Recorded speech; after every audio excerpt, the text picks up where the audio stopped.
A few years ago, I was visiting you guys in St. Petersburg, and it was a pleasure. Dimitri was showing me the city at night. So, well, it's unfortunate that I'm not visiting you physically, but I'm happy to at least visit you virtually for this presentation.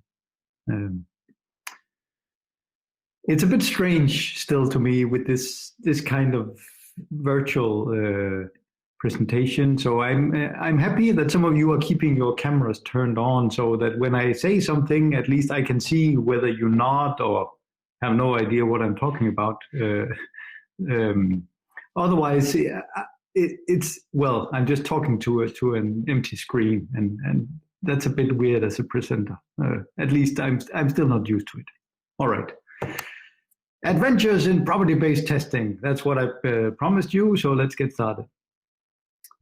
So property-based testing, well, first of all, it's known under two names. So that's the first challenge if you try to Google for it. Some people, or originally it was published under the title QuickCheck. So now we have two terms, two names to Google for when we search the web. That's the first challenge. It's a form of randomized testing. And so Claessen and Hughes wrote this seminal paper in 2000. The story is actually that the paper was rejected in '99 at ESOP because it was too simple. So that's a nice lesson to all of us that something so influential, well, is deemed too insignificant by some. But luckily, it was published, and I know with Dimitri, you are probably in this school of functional programming, but since then, well, if you look at the Wikipedia link, you'll find ports of this idea, of the central idea, to many languages outside the functional programming paradigm. And there's even a commercial version. So John Hughes made a company called Cubic that sells a very nice Erlang version of QuickCheck. So there are a number of academic stories, success stories of this approach, and I'll share some of those with you today. But if you Google the right term, you will also eventually hit interesting industry applications of these things. And one of them, the Volvo case, I'll talk about briefly a bit later. But yes, there are stories out there. So with fancy words, we can think of, or we can characterize property-based testing or QuickCheck as a form of random input conformance testing. And what does that mean? Well, it means fancy words, but at the very core, we can characterize a test by two things. One is a generator, and that is really, you can think of it as sort of a stream. You ask it for an input, you get some random input. You ask it again, you get something, a different random input. So we can just repeatedly ask this generator again and again for a test input, if you will. And then the second part is a property. And well, you are probably formally educated computer scientists, so you know what a property is. But when I present this to companies, well, I have to tell them, well, a property is really, we can think of it just as an assertion, if you will. In the functional setup, we phrase it as a function that takes one of these inputs from the generator and produces a Boolean that says, does this property hold or not? And then you have the world's simplest flowchart to explain the setup. So you ask the generator for an input, and then you check, does the property hold for this input? If yes, let's try again. And so you do this by default. I think it's 100 times in many of these frameworks. And after the 100 times, well, perhaps you did not find any counterexample to the property, or you may be lucky to find, this property actually does not hold. And here's the input that falsifies it. So that's a counterexample for you. So that's sort of three general concepts common to this setup. So a generator, a property, and a counterexample. So it's randomized, which means that underneath there's a randomness seed that drives the underlying random number generator. Fail if you find a counterexample, and then it's nice to remember that seed. So if it prints it out or you log it to a file or something like that, you always have it, and then you can rerun that same test sequence as long as you have the same seed. So that's nice if you have, I think I figured out the problem, and then you make a fix, and then you rerun with the same seed to check whether your software now passes the test run. So if that still seems too abstract, here's a concrete example. It's the most stupid example that I can think of, but the good thing is it fits on one slide. So the floor function. So this is also the first example I show my students. The floor function, and this is actually camels, which I think you all know.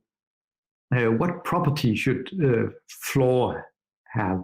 So it can be a bit strange to to characterize sort of properties that a function should have. But here's one idea. For any floating point number f, if we call floor with f, the output there should be less or equal than the input, right? That's the idea of rounding down. And then, sometimes people object and say, what about rounding modes? And there are those as well. And then there's the IEEE floating point arithmetic, and I don't know much about any of these things. But anyway, that gives you an idea of, that's a property. And the thing is, we can translate that property directly into a test. So here I'm calling test.make with two things. I said, a generator and a property. And here is function f. So instead of for all f, I'm writing function f and then this property. So the quantifier turns into, a parameter.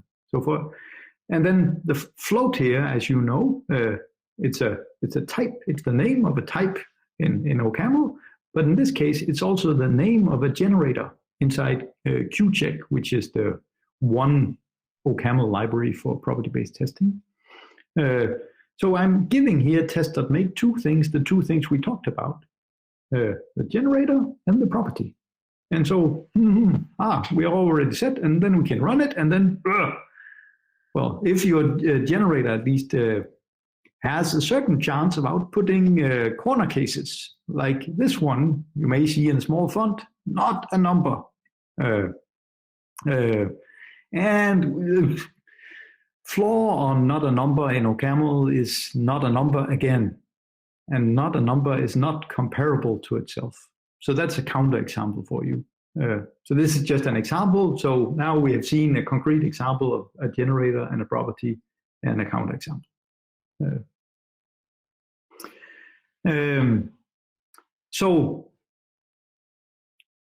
Once things start getting interesting and more complex, it's nice to have this ability to cut down counterexamples, to reduce them. But before I can illustrate that to you, I need to show you, sort of how to build up more complex generators. So here is another example for you where I want to test a property over lists. And so int here, as you know, is the name of a type, but it's also the name of a generator. And list is the name of a generator, and the list generator takes a element generator as its argument. So by saying list int, I get a generator of integer lists. So I can do that 2 times, and then I can supply those as arguments to pair, which is the name of another generator, or generator constructor, if you will. So pair takes as its first arguments a generator of first components, and as its second argument a generator of second components. And so now, with very little code, we have written a generator of pairs of integer lists. So as you see, it's, well, I'm from Denmark, so I like to compare this to Lego bricks. You put them together, and then you are in principle unbounded by the things you can formulate. Now, okay, so we have the ability here to generate pairs of integer lists, but what properties should then hold of these? And so here I'm formulating a property that doesn't hold of integer lists. I'm saying for each such pairs of integer lists, A and B, well, I check this false property. And the property is, well, if I glue the lists together and then reverse, do I then get the same if I reverse them individually and then glue them together? And so, so if my list, the first list is 0, 1, and the next one, then B is 2, 3, I glue them together, I get 0, 1, 2, 3. I reverse it, I get 3, 2, 1, 0. Everyone is with me. But if I reverse individually, I get 1, 0, and 3, 2. And if I put them together, well, I get, well, 1, 0, 3, 2, which is not the same as 3, 2, 1, 0. All right, so it doesn't hold. And so the thing is, so if I run the property-based testing framework here, I get a counterexample. Woo! And I expect all of you to log off the stream now and say, this is the worst testing library ever.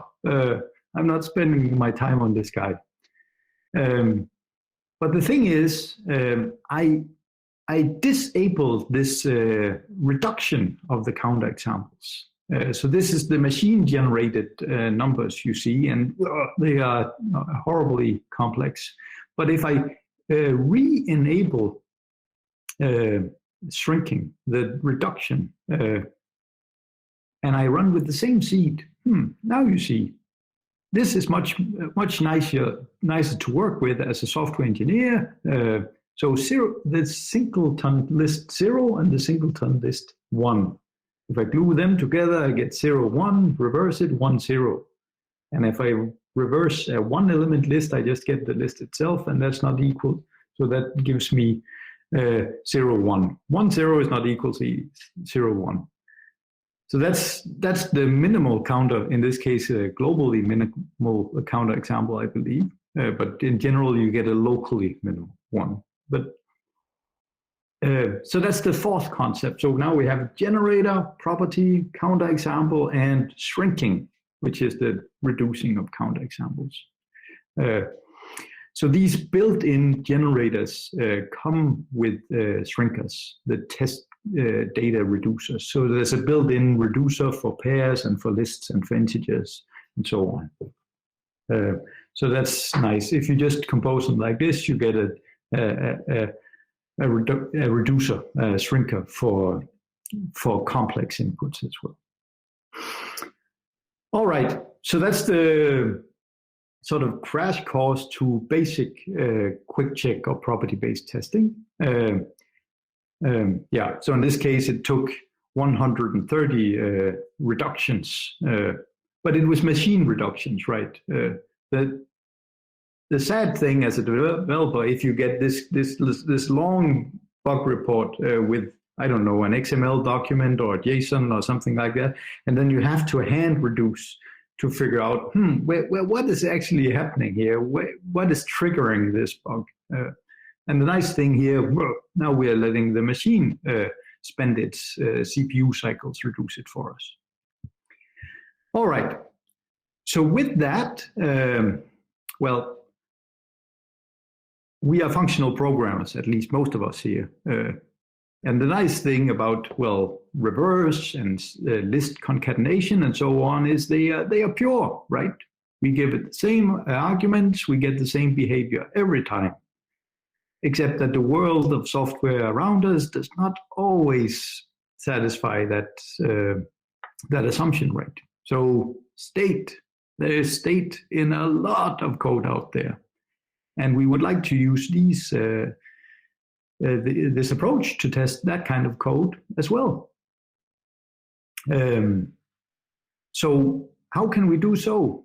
Well, we already saw how you could generate a list. There's a list combinator, if you will. So how about if we write a little command generator, just symbolic commands, and say, I'll write something that outputs add with some, so in this case, I'm setting up for testing a hash table. I think it's the OCaml standard library hash table. So an add command with some key and value, or perhaps a call to mem, or perhaps remove or find that we just look up. And then I'll throw these after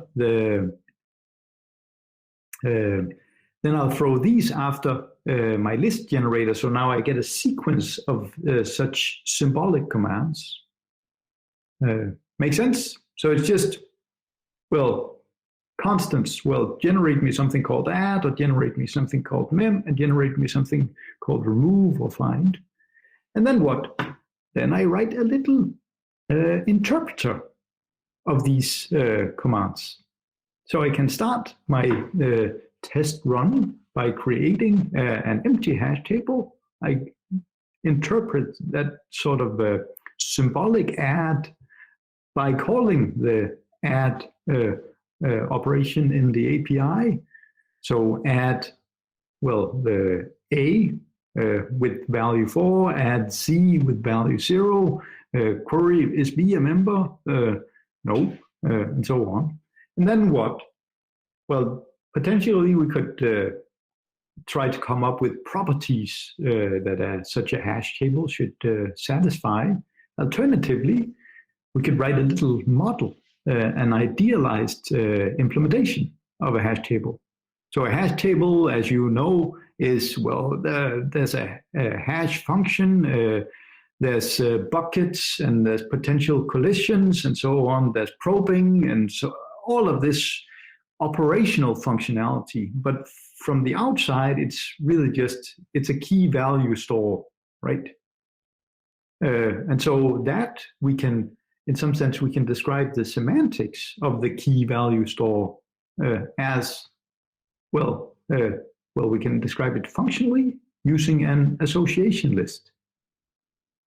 And so our semantics describes, I'm remembering pairs of key and values. So I write the second interpreter then says, initially my hash table is empty. And in our abstract view, that's just empty list, empty association list. If I add, when I interpret the add instruction over the system under test, of course, that we don't know how the hash table is working from this black box testing approach, but our model at least, if we add the pair down here to our list. And similarly, for the add again, and then membership. Now we finally have an operation that doesn't just return unit, right? So mem returns a bool, I think, in OCaml. So, we can compare the output we get from the system under test with the output from our model and say, is there agreement? We can call remove. And again, there's no, I believe that's a unit operation in OCaml as well, but find, that has output again that we can compare. So that kind of stateful or model-based approach is sort of the next step in this typical property-based testing setup. And so a number of frameworks offer, sort of a reusable frame to set up and generate these kinds of commands, and then a hook to interpret each command over both the system under test and the model that that we want to compare it to. So from a testing perspective, well, you all know unit testing, but if we were to unit test something like the hash tables, what? Well, we would probably say, start with an empty hash table, add this key, look it up again. Do I get the one that I expected? So there we're sort of hard coding, which combinations can I come up with? And in this case, it was add and then look up again. But here we're using the randomization to trigger different variations and different combinations that we as humans would not necessarily think of. And that can trigger, that can lead us to find combinations, that we wouldn't have thought of. Generally, I believe that's a nice feature. All right, so that was sort of a crash course to property-based testing or QuickCheck. From now on, I'll build on that to show you a number of applications. And then, I want to go a bit higher and talk about, what are the general lessons here, and how does that fit into our sort of general idea of testing and software engineering and programming language theory and so on. All right. So the first application that I want to share with you is testing what's called Patricia Trees. So Patricia Trees were first published in the 60s. So it's a tree-like, and tree, it's T-R-I-E,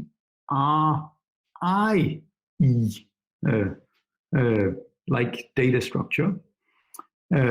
So originally, Morrison suggested this data structure in an imperative setting, but Chris Okazaki and Andy Gill then sort of rephrased them in a functional setting in '98. So it turns out it's a nice functional data structure for representing sets of integers, but also maps that has integer keys. And it works by traversing the bit representation of these integers. So here's a little example, Patricia tree over 4-bit integers. That's what I can fit on the slide. So the basic idea, you start from the least significant bit, and then you see, here at the root I have a branching bit, which is bit number, the zero, the least significant bit.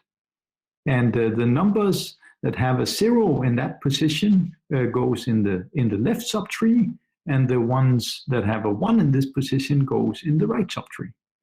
And so that goes on in the second branching node, but here the branching bit is bit number 4. So you see I have, so bit number, that's a 1 and a 2 and a 4 and an 8. So the ones that do not have an 8-bit set, and then goes in the left subtree, that's that's the 5, 0, 1, 0, 1. And the one that does have a 1-bit set is the 13, I believe. That's a 1 and a 4 and an 8. So that's how you would represent then this little set of 5 and 8 and 13.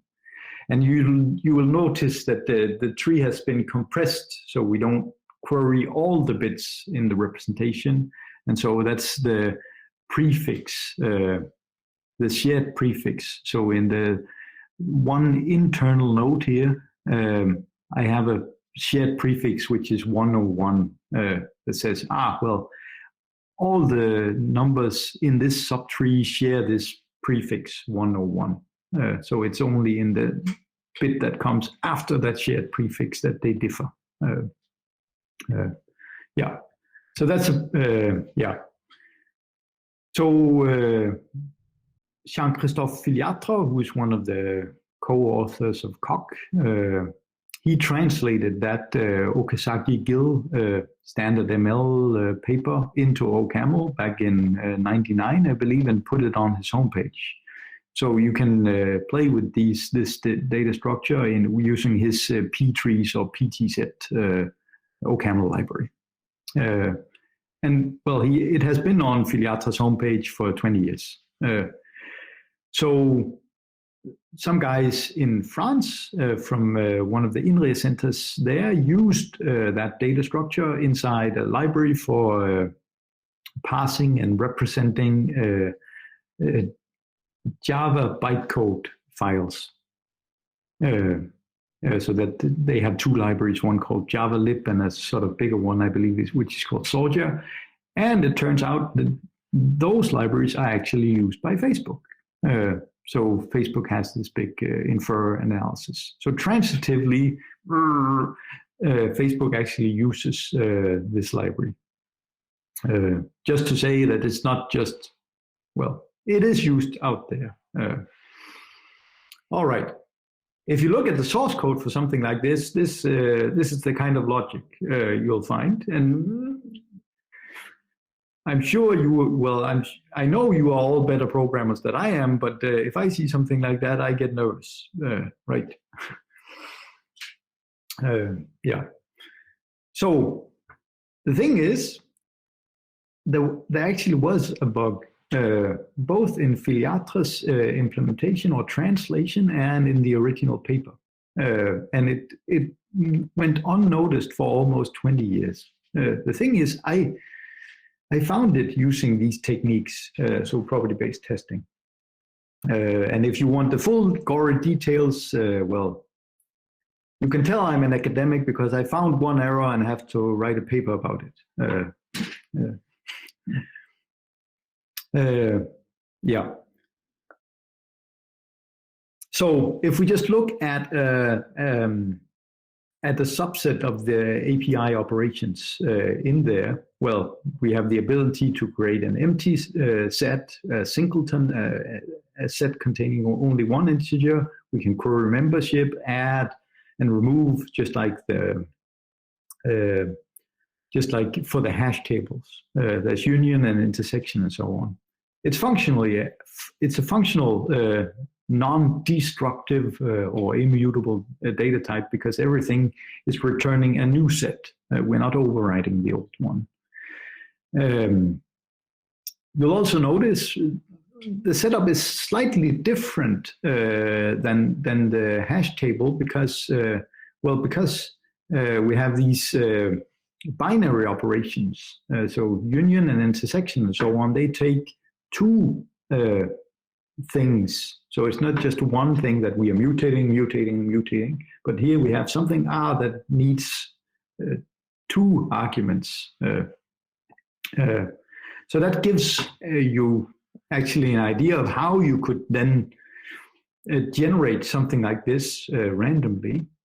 I'm going to, instead of generate a sequence, I'm going to generate a tree, an arbitrary tree. So for a union node, I will generate two subtrees, one which I will interpret as the left argument, and the second one which I'll interpret as the right argument.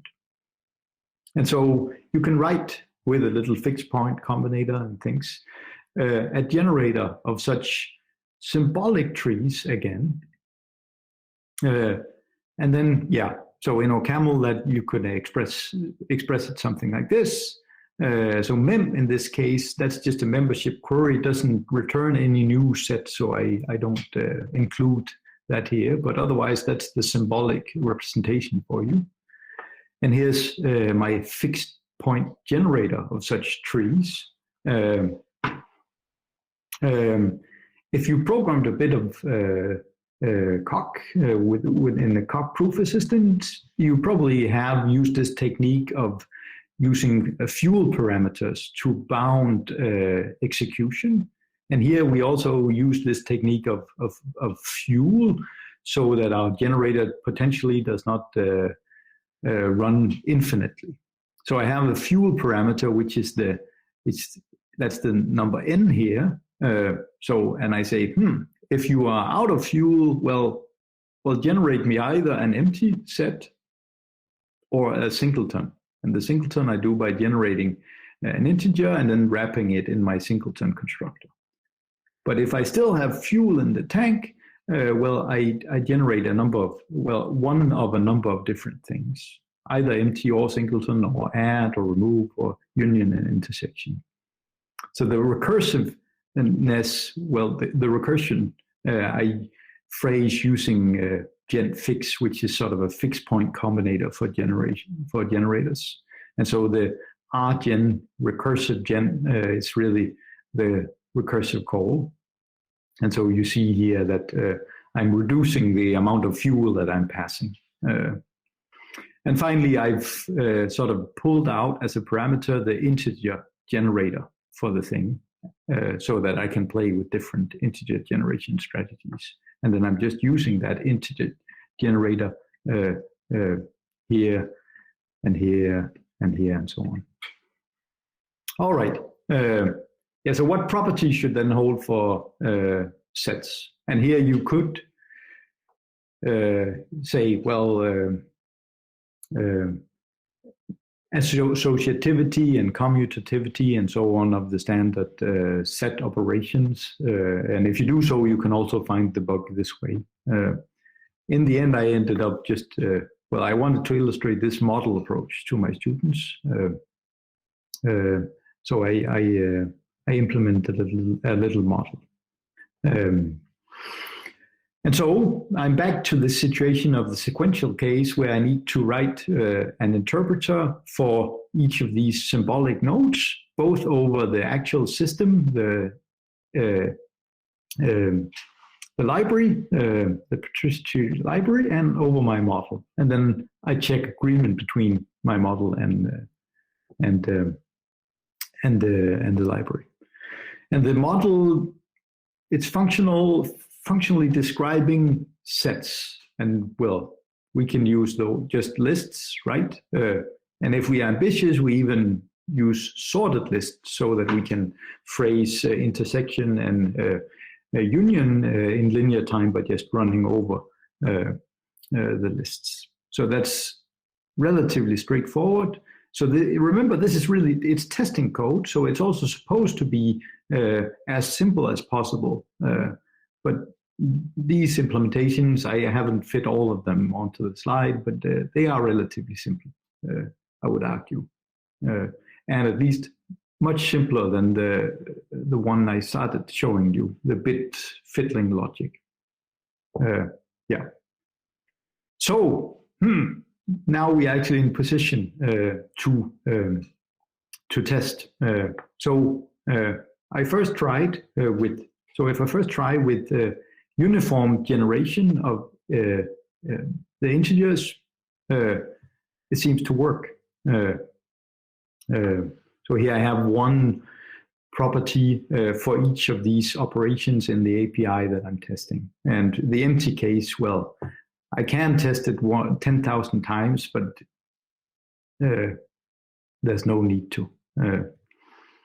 So we should already get a bit confident that, well, this seems to work reasonably well, and it has worked reasonably well for 19 years, right? I even repeated these 10 times, so now we are up to 600,000 tests, I think. So it still holds up. Well, the last 50 years of software engineering just called, right?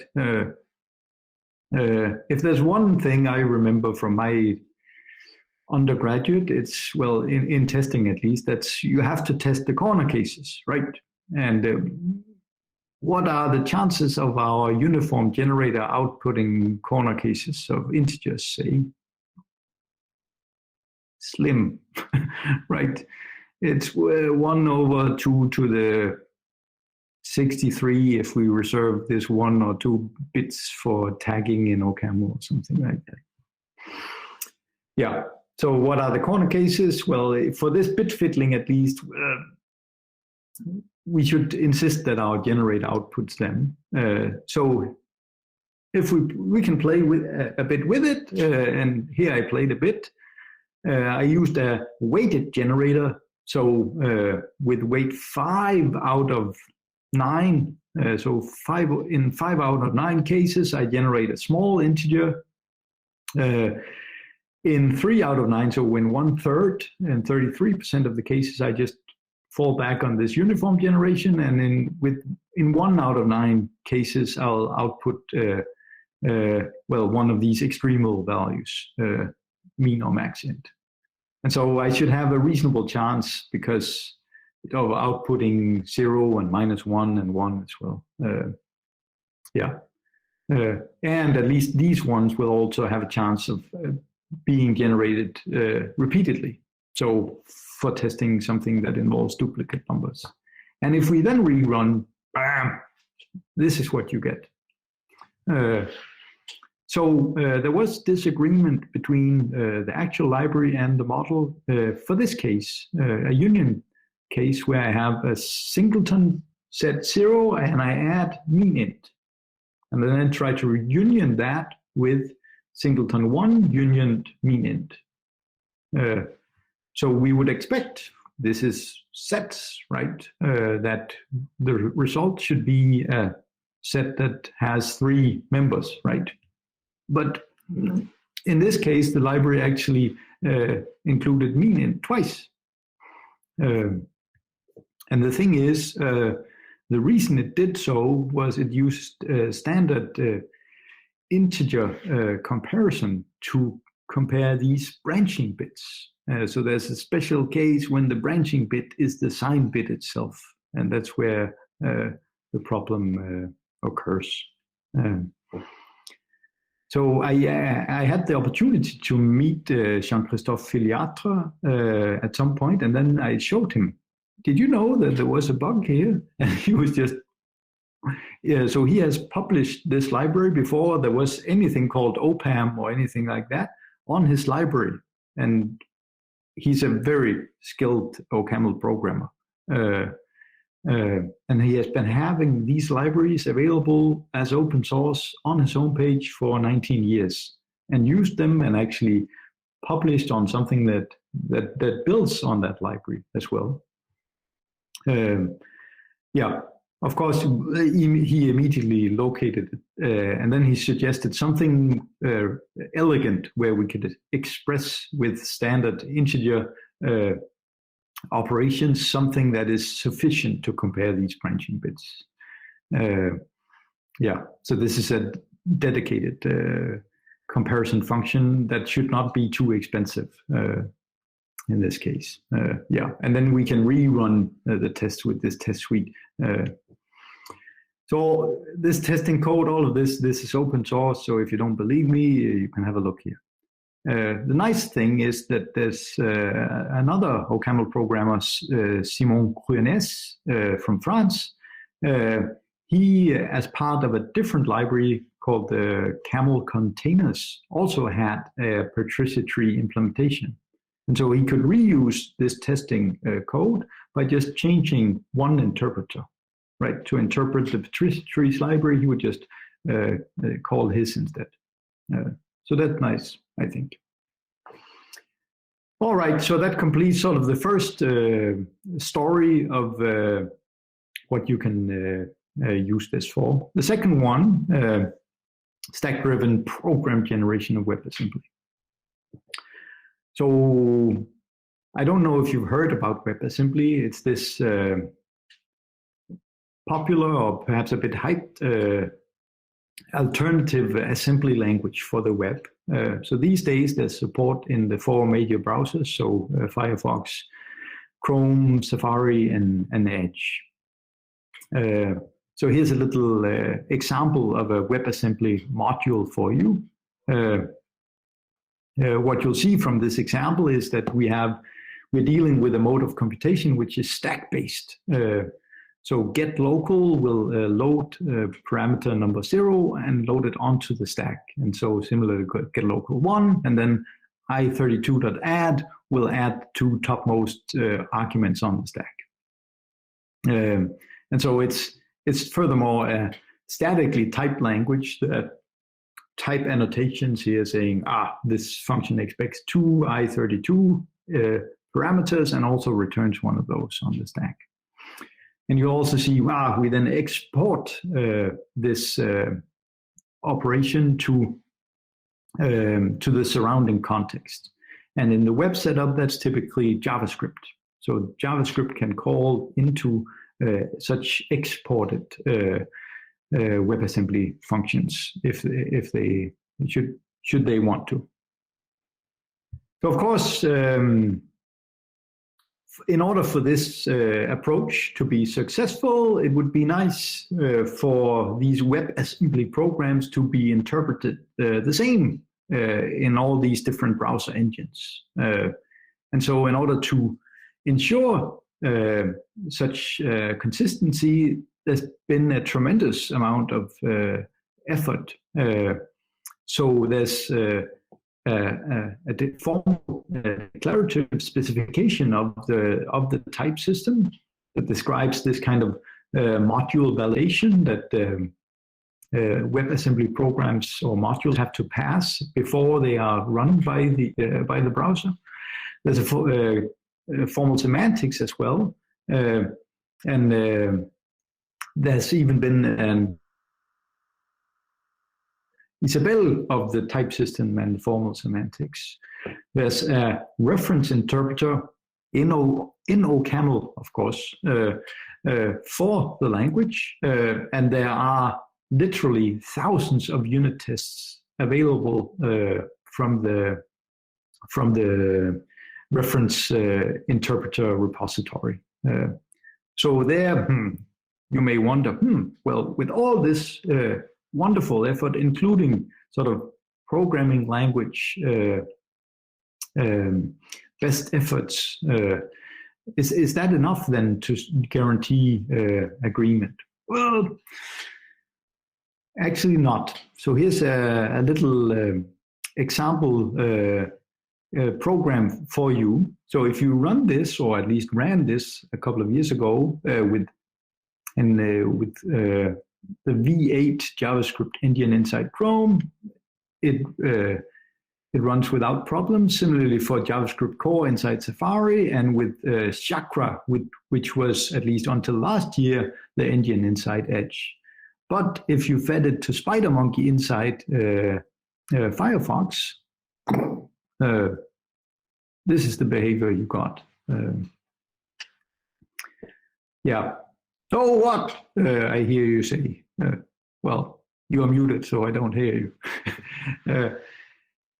We didn't write this one. We generated this program, of course, using property-based testing. So this work is really, well, the story of writing a generator of WebAssembly modules and then having a property that says, is this module consistently interpreted across all these engines?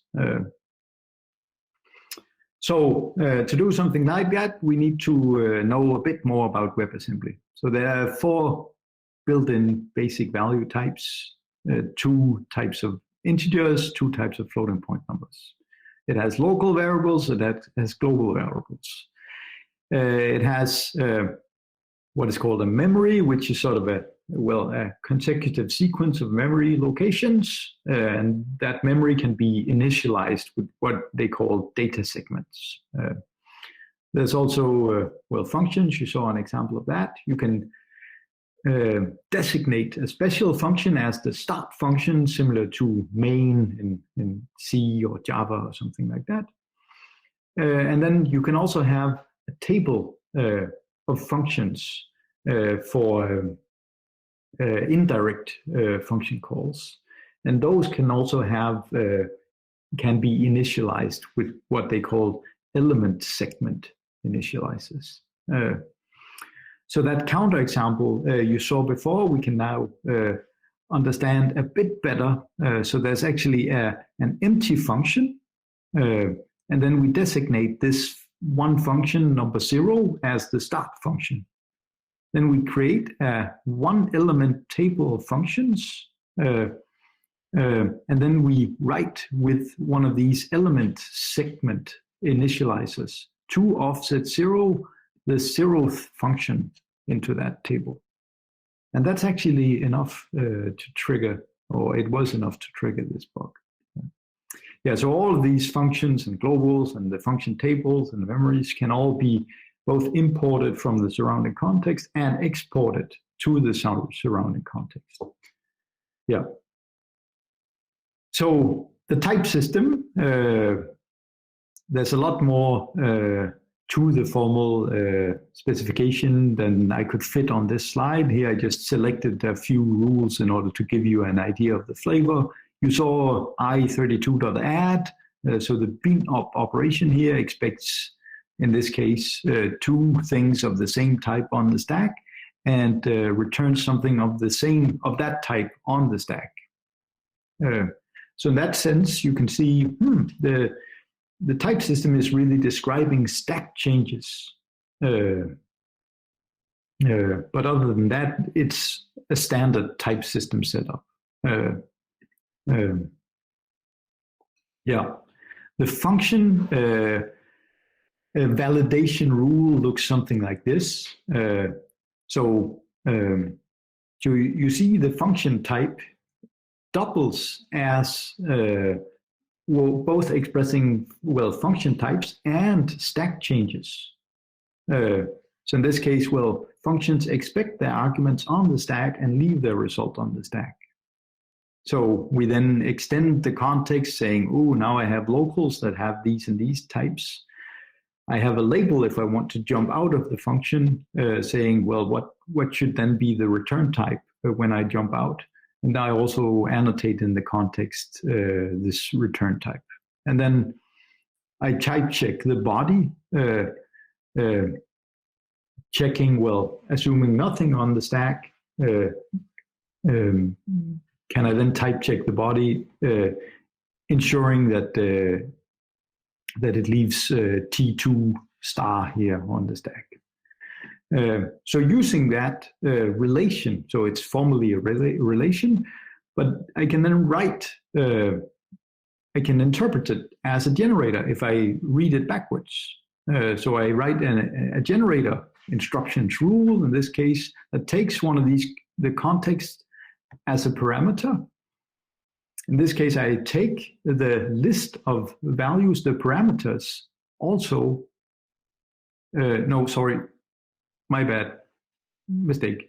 I take the result. I take the result as a parameter, saying, I want to leave this thing on the stack. So I'm writing a generator of function bodies. So I'm saying, can you generate me a function body that leaves these types on the stack? Then I take a fuel parameter, as we've seen before, and then my generator returns, well, an option to say, did I manage to generate something of this type or not? So it's a backtracking generator, and I use the options types to express, did this attempt to generate go right, or did it fail? And so others before us have done something like that for a program generator. I recommend this little paper by Michal Palka and co-authors from AST, where they did something like that for, well, extended simply typed lambda calculus. And they used that to find bugs in Haskell's strictness analysis optimization or something like that. But the fun thing here is, well, because we are guided by the stack changes, and because we start from the resulting, the result type, we are sort of guided towards generating programs back to front. Yeah. So there's a lot more to it, but that's the sort of general idea. So to do something like this, we start generating the context with an optional memory and table. We generate the types, arbitrary global types and initializers, function signatures, but not bodies yet. The segments data segments and element segments for initializing these two different kinds of tables. And then lastly, we generate the function bodies. Because at that point, well, the signatures are available to us so that we can generate calls to other generated functions and potentially ourselves, so generating an infinite loop or, well, at least a recursive function. Yeah. So that works well, but as you've seen, it has a risk of generating these horribly big, long, complex programs. So it's nice to have a shrinker then to cut down the generated programs afterwards. And there, well, we've written our own shrinker of WebAssembly programs. Since we've been so careful to write a generator that generates valid WebAssembly modules, it's also important that our shrinker does not break that validity once in its attempt to cut down again. So it has to, well, given an input counterexample, which is a valid WebAssembly module, it should only output valid WebAssembly, smaller WebAssembly modules as well. And then for each of those, well, we check, is it still consistent? If is it still inconsistently interpreted? If so, we try to reduce again and again. And so we can combine a number of different reduction heuristics. Here are some of them. Well, if functions are not called, well, we can eliminate them along with their function signature entirely.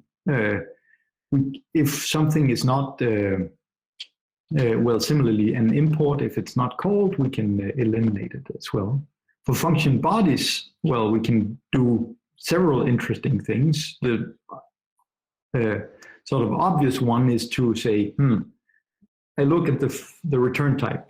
It's void or, yeah, nothing. Well, I can just eliminate the entire function body. If there's something, well, I could perhaps just reduce it to just one constant that says, well, I'm an I32 integer 0.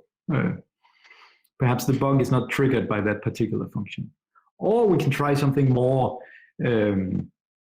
advanced, and we do something like that, a pattern matcher where we say, if I have a sequence of, say, two const instructions, I32, I32, and then an add, I can replace all of them because, well, the net effect will leave an I32 on the stack. So perhaps I can reduce these three down to one instruction, just a constant, and so on and so forth.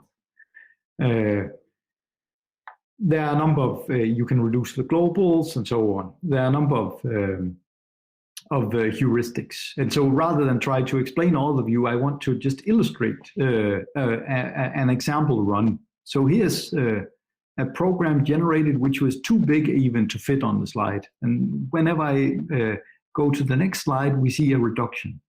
So it's fascinating just to observe this. So in the beginning, I think the locals are being reduced, and eventually it starts reducing inside the functions. So you see these heuristics that we talked about.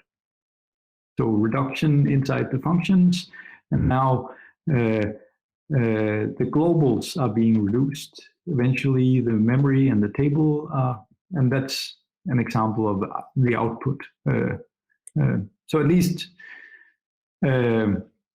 it's nice. It's not necessarily minimal. I don't claim these are complete, but from a practical point of view, it's much nicer if you are the implementer of a WebAssembly engine to have this sort of 10-line program in your bug database than at least what we started with.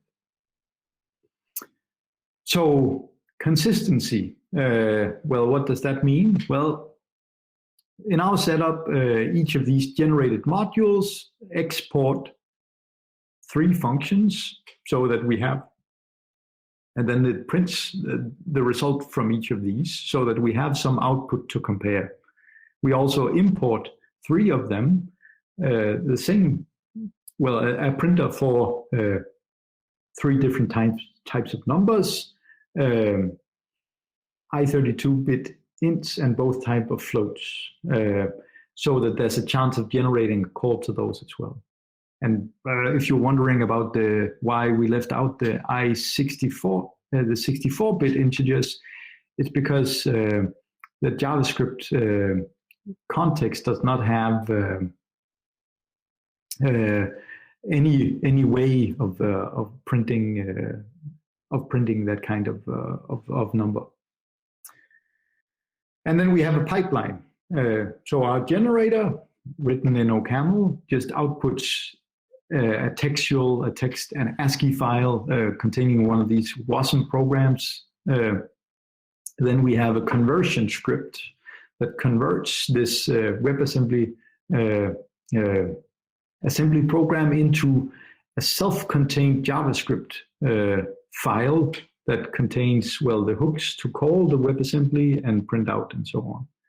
And then we run we run each of these self-contained JavaScript programs with a timeout, because potentially we have generated an infinite loop. And then finally we compare the outputs.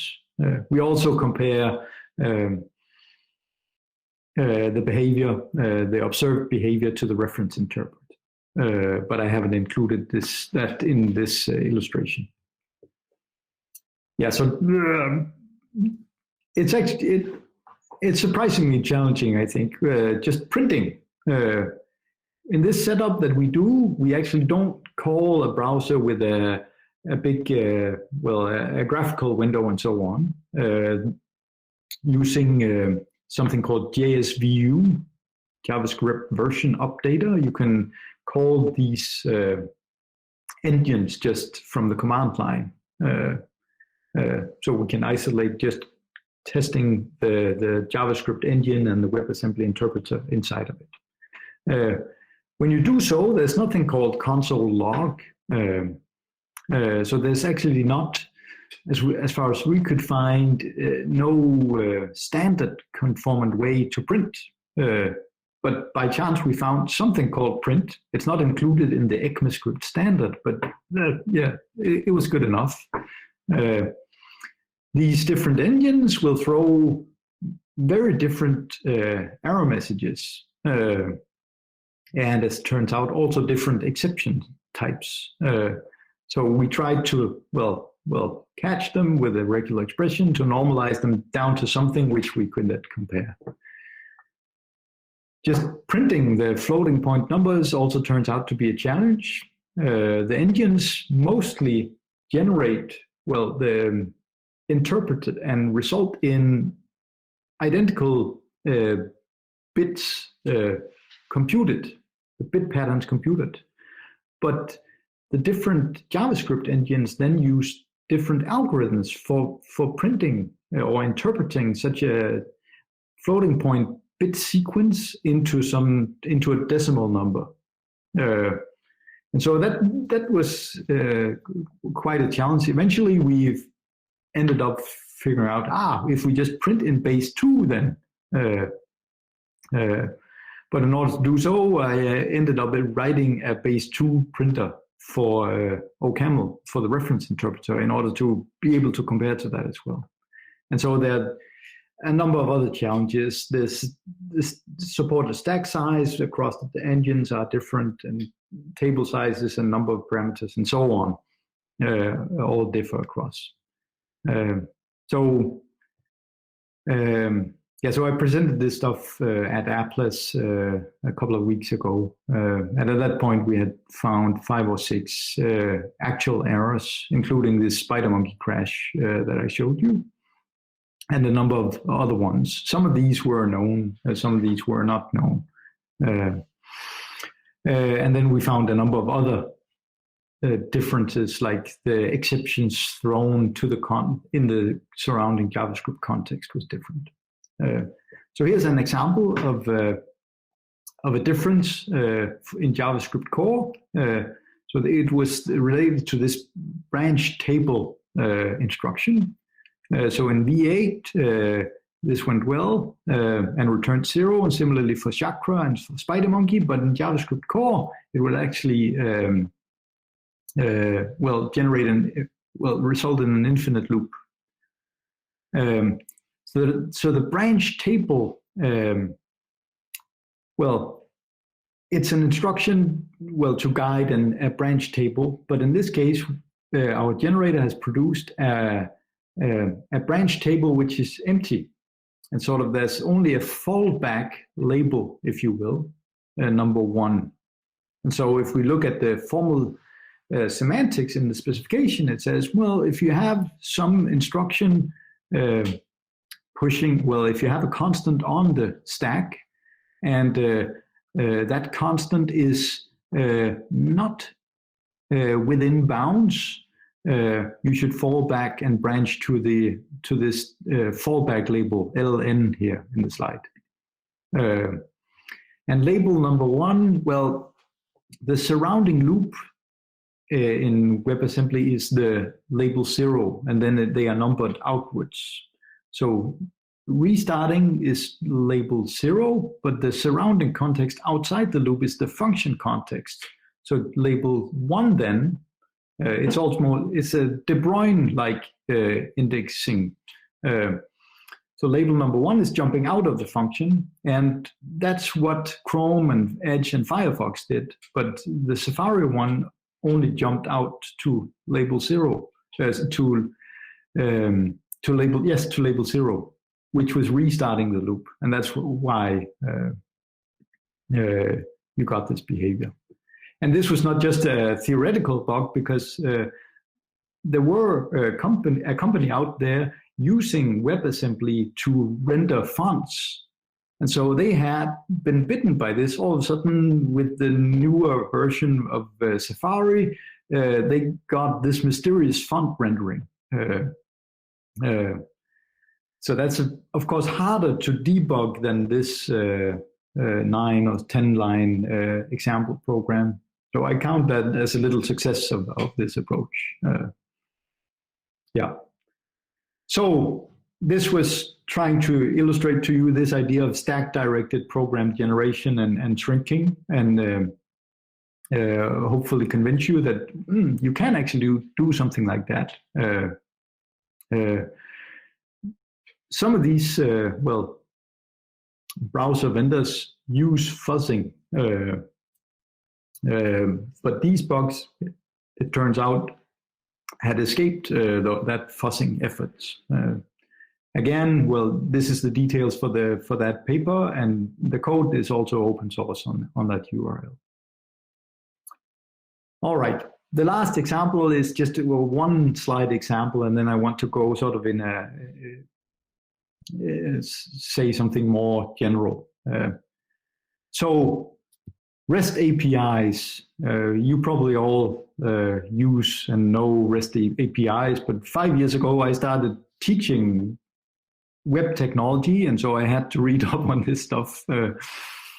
So I claim we can use this approach also to test something like a REST API. So our symbolic commands, if we then generate symbolic REST calls like post to this endpoint some data, post to this endpoint, get this endpoint, delete. And so the instructions are really HTTP verbs or methods. And then we do, as we talked about, interpret these symbolic instructions by calling the actual REST API. And then we can do a model like we talked about.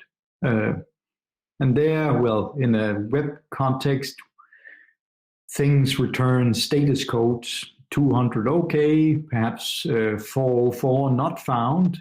In this case, this was an imaginary hash table REST API, similar to the one we had for the OCaml one. But perhaps we would reuse in a REST philosophy 404 to mean, this element that you tried to look up was not found. And then you could check, the response headers in such a an HTTP request as well. And also, compare to a model as we've seen. So I've actually used just this semester this kind of testing to test.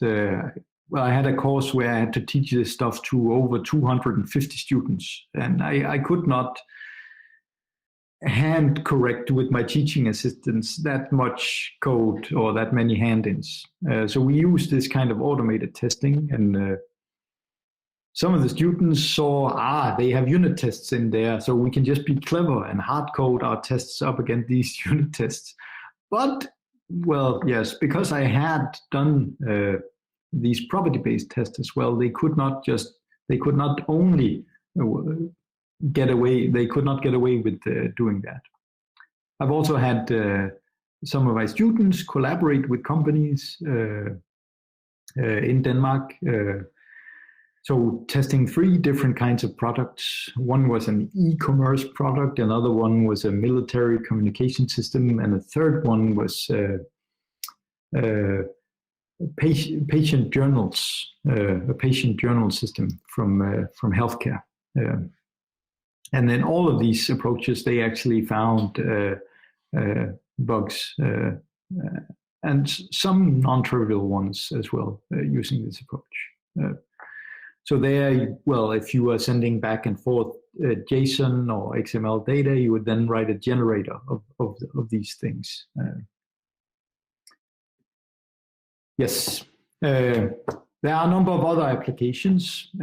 This one, I think of very highly. I don't claim any affiliation with it. I just want to point it out to you if you don't know it. So Thomas Arts and John Hughes and others have actually done this kind of property-based testing of car software. So for cars, there's a standard called AutoSAR, and that standard alone is 3,000 pages of PDF specification. And so they've then gone through, read this, and then for each of these modules described in there, written a little executable model specification and tested each of them up against it. And some of these, of course, depends on other modules and so on, but then they could use their models to do a form of integration testing where they test, well, different combinations of modules up against different combinations of models. And so, so that's impressive. And they've also found interesting and slightly disturbing things. So here's an example. Again, I stress this is not my work, but yes, I'm including it here because it's part of a bigger point I want to make. But here's an example bug that they found and this is related to the CAN bus, which is used for communicating in a car. So apparently, so in this case, there's 3 sends of messages over the CAN bus, but only one message can be sent at a time. So in this case, the first message with priority 1 is allowed to use the CAN bus, while the 2 other messages with priority 2 and 3 are then queued up waiting for. So once confirmation comes in that the first one was sent successfully, the one with the lowest priority, in this case that's the highest number, was actually allowed rather than the one with the highest priority, number 2. And it may not seem as much, but apparently this CAN bus is used to communicate different things, both related to brakes, but also related to the car stereo. And there you don't want priorities to screw up. You want the brakes to take, say, priority over someone turning up the sound on the radio or something. So that's, yes. So I encourage you to study this work more if you're interested, but it's it's an impressive piece of work. There are a number of other works using property-based testing. So also Thomas Arts and others have used property-based testing to test telecom protocols, and so on and so on and so on. There's a cool paper where some of the researchers behind the clean functional programming language used property-based testing to test election systems. This was not the American election. This was, I think, some Scottish local election, but they found an impressive amount of defects in that software as well. And that was software that was just supposed to count up votes. So if the software is not counting up votes correctly, that's something we would hope for in a democracy, right? All right, so a number of interesting applications out there. I encourage you to look them up. All right. So in this last part, with luck, I can just squeeze it in 18 minutes. I want to talk about, well, how does all of this fit into the bigger picture of software engineering and programming languages and so on. Yeah. So, well, at least my first approach, well, my first realization was, well, not to use uniform distributions. It's a natural reaction to say, well, I want equal chance to generate all tests, right? But, well, no, well, you want some chance of generating all tests, but you don't necessarily want equal chance of generating all tests. So you get, with that thinking, you are naturally led to sort of a skewed distribution. Yeah. So in retrospect, perhaps this is obvious, but well, your tests are only as good as your generators. And you saw that example with the integer generator. And then you could actually say something similar for your properties. So you can imagine the worst possible property is, well, the constant function true, gives you nothing, right? But it's sort of a lame lesson, so we can also rephrase it to say, you get the answers, you get answers to the questions you ask. So if what I'm testing for is a property that says these valid WebAssembly programs that I check for consistency among the different engines, well, potentially one of these engines could still accept an invalid WebAssembly program, because I'm not asking to test that, right? So it's only as good as the property that I'm testing for. Well, similarly, you probably realized that 50 slides ago that the floor function, well, it's not a complete characterization just to say, well, the output is less or equal of the input. The constant function or the identity function satisfies that property, right? Yeah.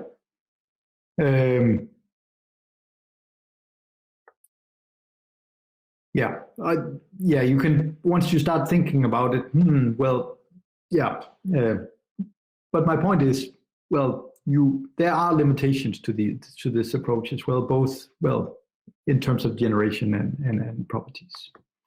So in the bigger picture, I don't know, you may be familiar with fuzz testing. So if that's the case, a natural objection would be, isn't this just fuzz testing reinvented in your functional programming vocabulary? And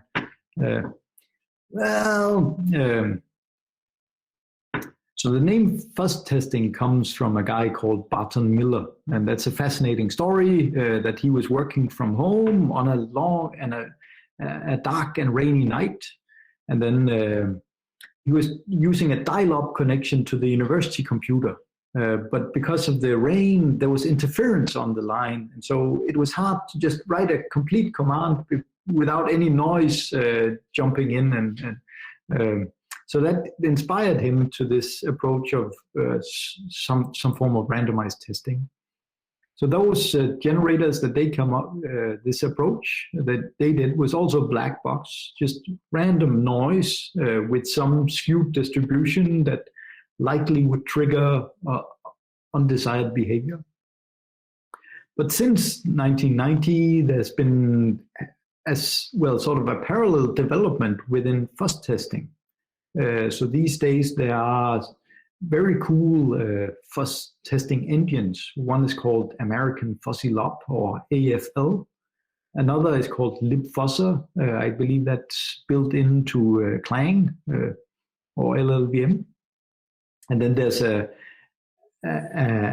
open source effort by Google called OSS Fuzz, where they fuzz in the cloud on, well, in giant data centers, just a number of open source libraries and softwares to check that, well, they don't have security issues. The thing is, these fuzzers are not black box.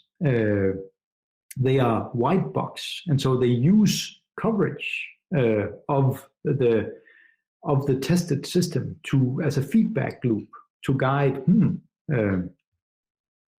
So if we phrase the way they work in terms of what we talked about now, we can see that generators as, well, a variation of a genetic algorithm with a feedback loop. And so if they happen to mutate some input data so that they all of a sudden trigger visiting a new path which they hadn't visited before, that's sort of added to the pool, to the genetic pool, to reconsider variations of that input. And of course, with insight into the tested system, that's very strong, because then we don't spend a lot of effort repeatedly testing the same paths that we've already tested again and again and again. Interestingly, it also, well, all of a sudden the state of the program, the shape of the program changes the behavior of our tests. So if we change the program, different tests are run. And that, well, perhaps it's just the formal semanticist in me that gets worried about this. In terms of properties, in fuzz testing, what you typically check for is, well, something like crashes, because potentially there could be security issues, and if you can crash, potentially you could escalate that to, well, execute arbitrary code or something like that. But otherwise, well, they are typically running the system under test with a timeout, because their input could trigger loops as well. But otherwise, they can test for traditional assertion failures, say in C or C++, or they could instrument again with some of these sanitizers. I don't know if you've used these before, but these days there are address sanitizers and memory sanitizers and so on that will raise big red flags if your C or C++ program does some funny business. And, well, if you're old enough that you didn't have these things like Dimitri and me, then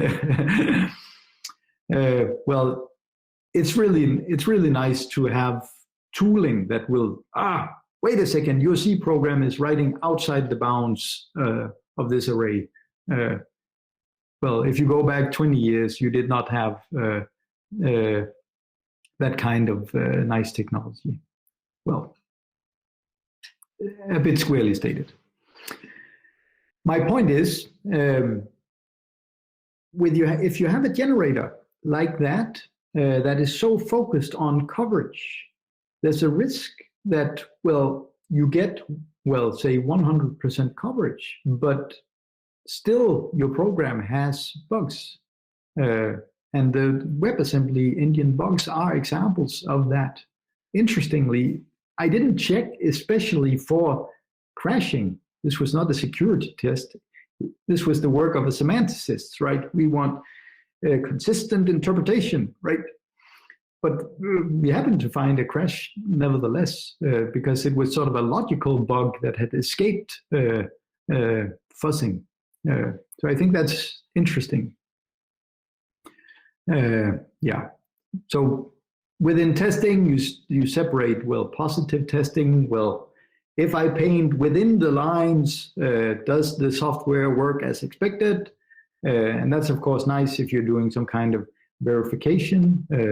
And that's where you and I probably come from. And then there's negative testing, where we try to bombard systems with invalid stuff. And then we check, does this software system reject or validate its input as it's supposed to? And that's important from a security point of view, because, well, it's really an adversary you're trying to defend yourself against. So fuzz testing comes from sort of this second camp, where property-based testing, I claim, is more from the first camp, the positive testing camp. But since we have this nice language technology where to easily compose generators and so on, I think it's an interesting question to ask, how can embedded languages like, well, QuickCheck, QCheck inside OCaml help also for negative testing and, well, in the security setup, say. There's one interesting piece of work inside that direction. There's a library called Crowbar for OCaml, where Stephen Dolan and Mindy Preston combine property-based testing or QuickCheck with fuzzing. So a fuzzer like AFL depends on compiler instrumentation to see, now I actually visited a new path that I haven't visited before in this test run. And so you need instrumentation in the binary program to see, I have not taken this branch before. So they wrote a compiler patch for the OCaml compiler, which is compatible with, AFL, so that they could set up this kind of thing. So that's, it's impressive, and a lot of people are benefiting from it. So there, well, if we go back sort of to the conventional wisdom of testing,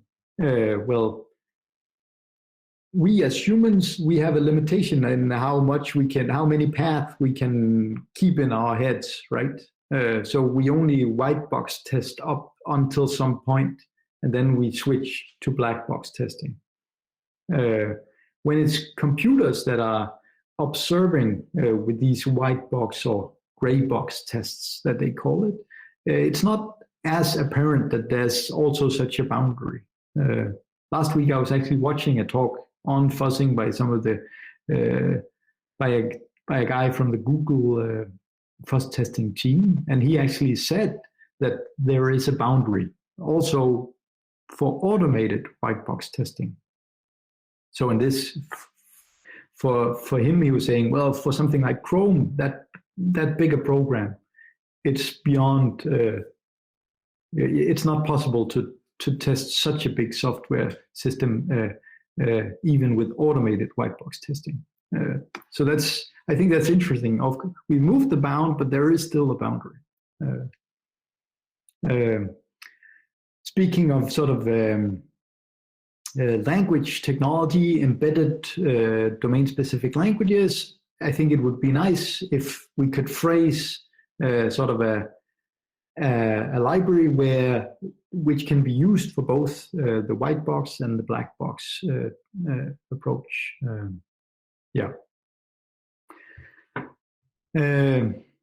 Speaking of formal semantics, well, you can phrase a semantics as for sort of as a as a path through some kind of space. And of course, if you vary the input, potentially you trigger a different path through that space. And if you study abstract interpretation, there's something called the collecting semantics, which captures all these possible behaviors through that space. And then an abstract interpreter and analysis will then try to typically upper bound, give an upper approximation of those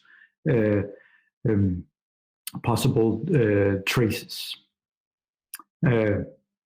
Of course, we have Dijkstra in the back of our minds and his famous quotes that says, well, remember, program testing can be used to show the presence of bugs, but not to show their absence.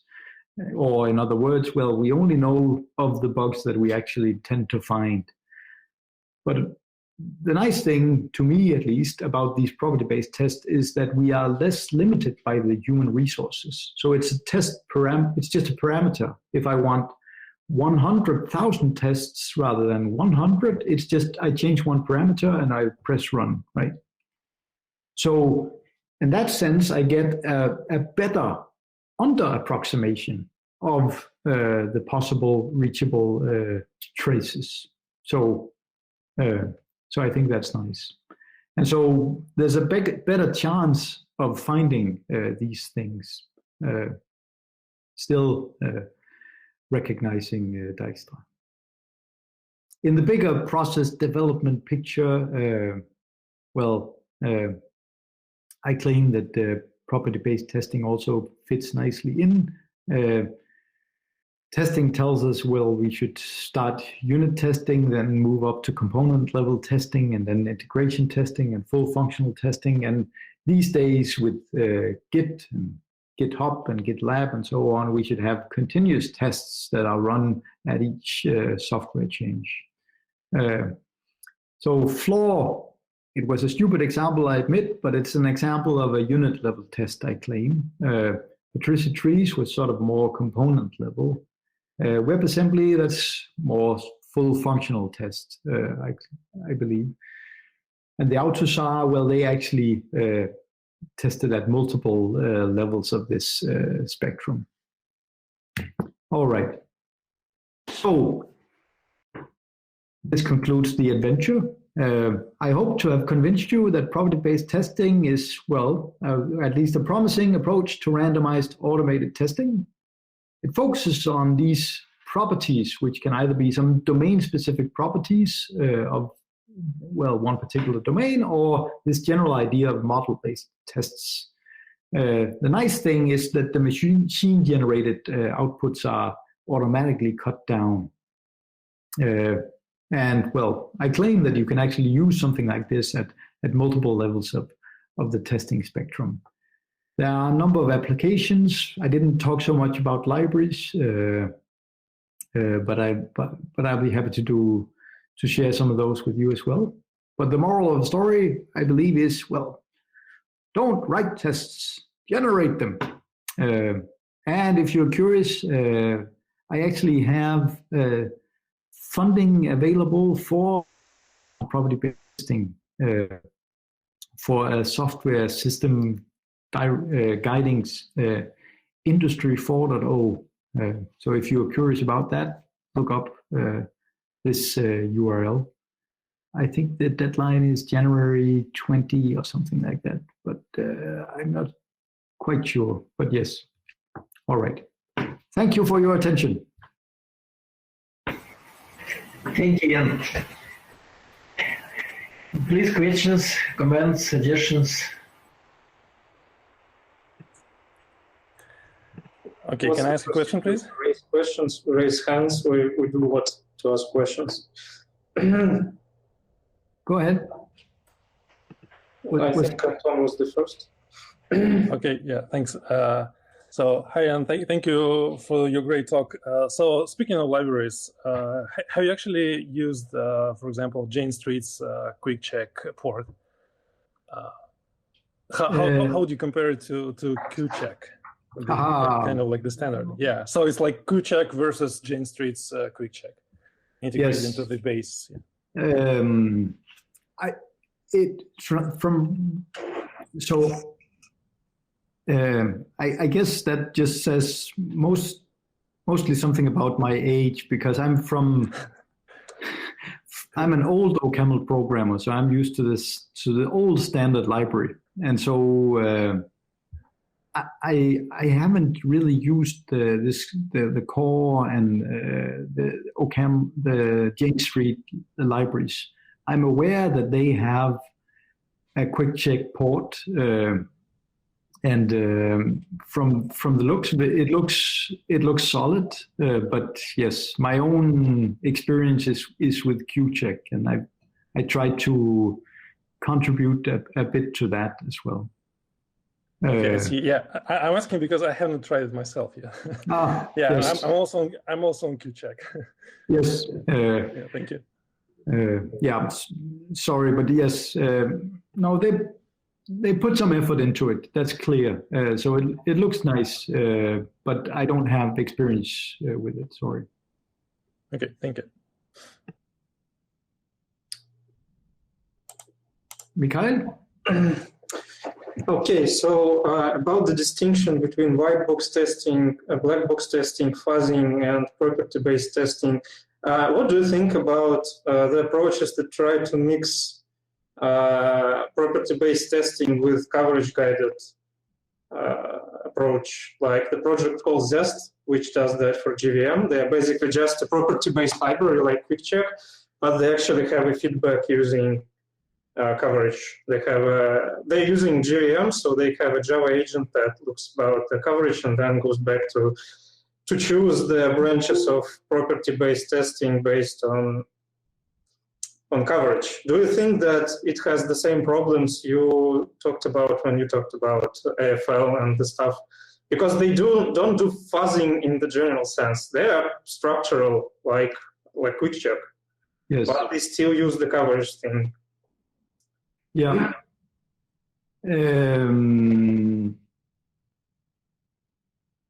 Well, that's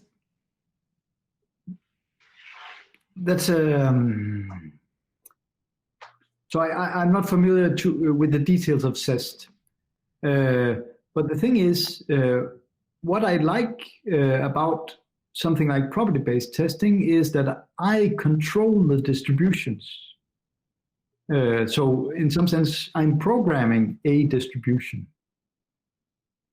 And so that's nice, so I can include, I have a reasonable chance of generating duplicate numbers or extremal values or something like that. As soon as you begin with fuzzing and letting, it's harder to control your distribution like that. So Zest. I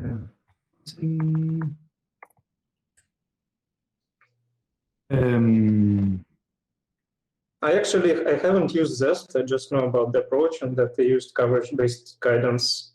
Yes. I think it's an interesting thing, but I don't know if it breaks the things you talked about. Going about fuzzing. When you start, so if you start building a system like that, at some point you want to, you then need some kind of domain-specific language to express your generators, right? And there I'm very much inclined to go with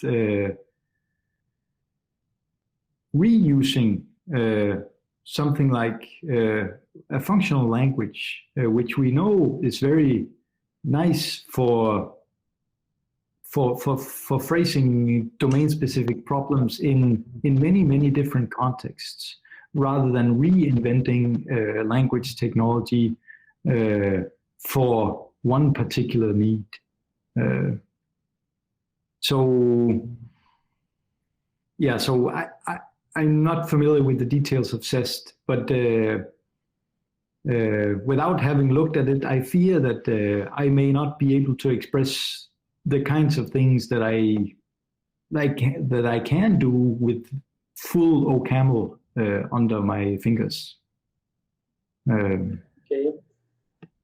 I'm not familiar too, so I cannot say, but I implemented actually a property-based testing library myself because we have need for this in our programming courses to check student solutions. And I had the same feeling about putting in probabilities yourself to put in corner cases. And it has both advantages and disadvantages, because first you are very much inclined putting these probabilities yourself, and at some point you stop understanding what's happening and you want something to generate them for you. Because using uniform distribution, as you already said in your talk, doesn't work in a lot of cases. No.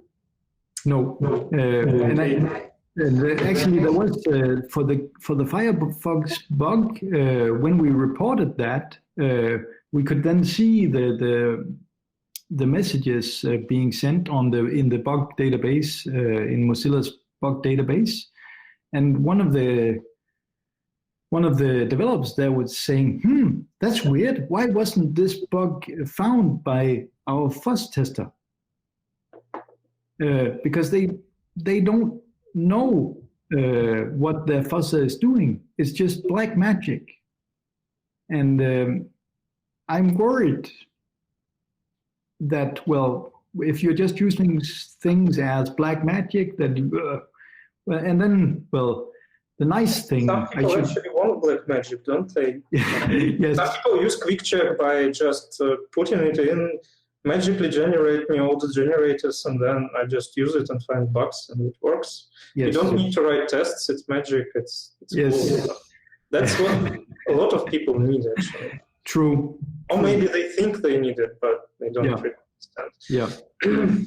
But I think it's a difficult question, actually. Yes. The thing is, well, the nice thing about the fuzzers, and perhaps I didn't stress that too much, is that you don't have to put in a lot of effort.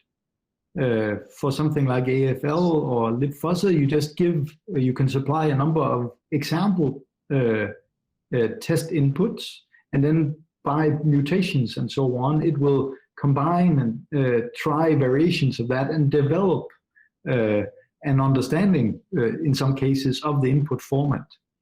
There was a blog post by the author of AFL where he started, I think, just with an empty file or one character file to test. I think it was a graphics library, and so all from that, by just mutations and clever black magic, the fuzzer all of a sudden developed an understanding of the GIF format or something like that. And so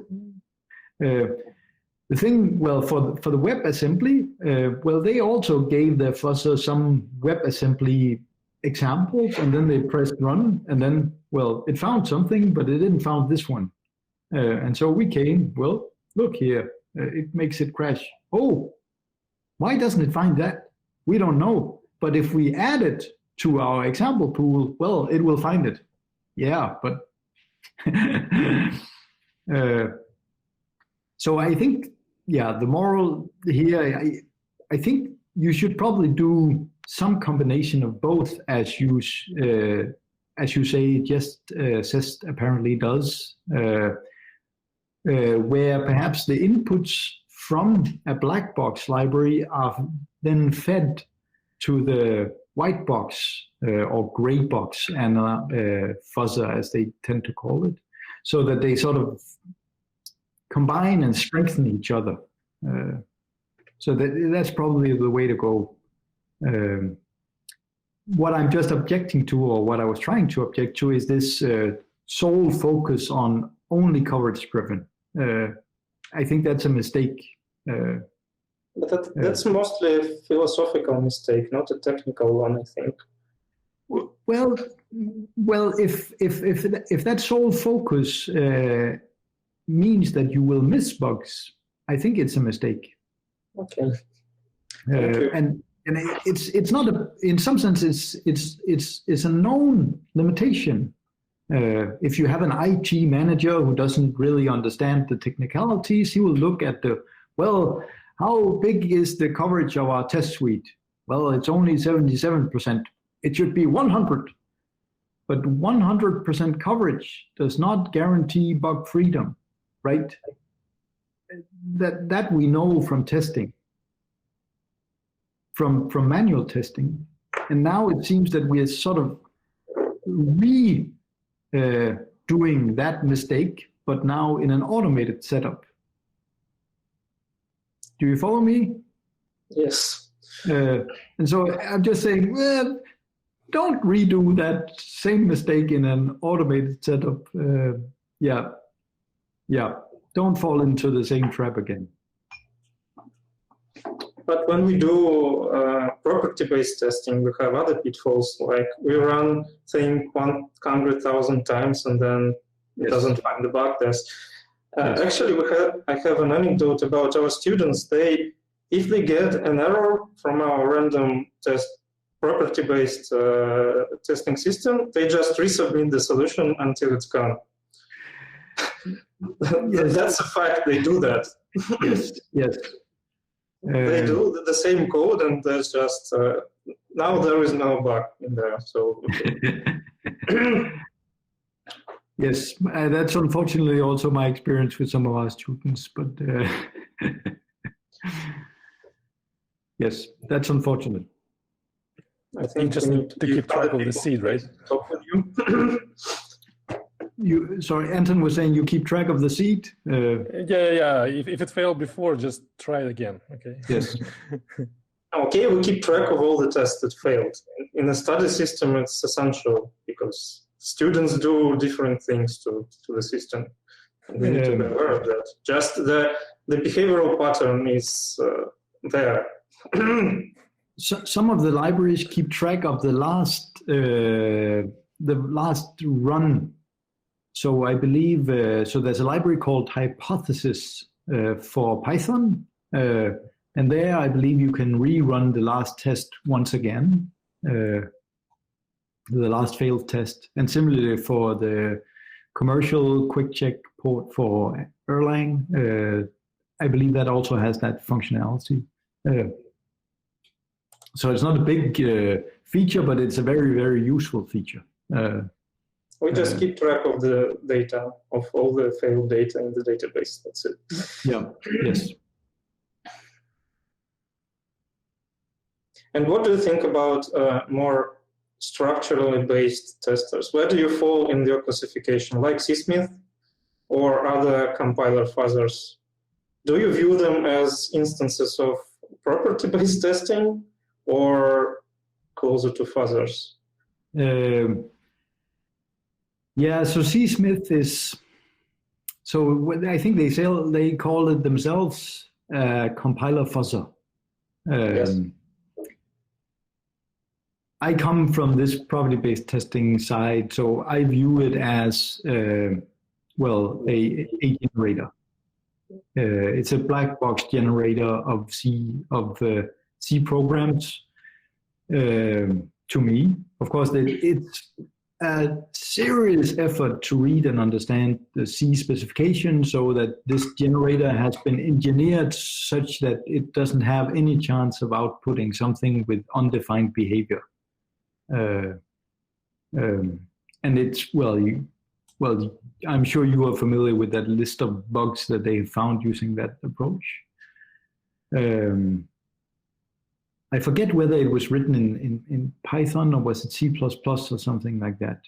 But the programming language... Right now, CSmith is a mixture of different parts and different languages. Yes. The programming language researcher and me would much rather use a nice language for expressing a generator. So you're all up for DSLs in this? Yes. But embedded DSLs, sort of in the functional tradition, because the whole Lego bricks analogy with just combinators that lets us combine easily, I think that's the way to go. And actually, I've been talking back and forth to Dimitri for a couple of years, saying, well, can't we reuse some variation of minicanron, perhaps? To embed that or combine with a generator library. so that in some cases you need, say, unification, or you saw the backtracking itself. So now I'm rewriting or programming my own backtracking combinators. So I think that could be an interesting direction for embedded DSLs.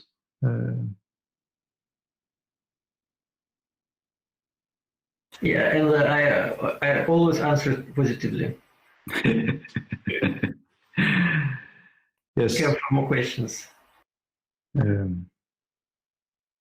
Yeah, so I didn't cover it, but we tried this first also for writing a generator of OCaml programs, and we found a couple of bugs in the OCaml's optimizing native code backend using this approach. I see. And there, well, the generator was really for extended simply typed lambda calculus, and there you'd need unification and so on, because you were passing types also in the generator parameters. Say, generate me an expression of type integer list in some context where some variables were visible. And I know that's, well, yes, just outputting or using minicanron to program or to interpret a minicanron program for type checking as a generator is well a standard example. Yeah, you probably have some issues here because no one still has implemented Hindley-Miller introducer in minicanron, which is needed for implementing ML type system. Yeah. Yes. Well, in this case, I think we didn't even go as far as Hindley-Milner.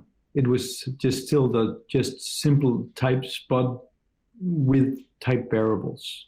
In this case, we have a question from Alexander Chichigin, as far as I understand.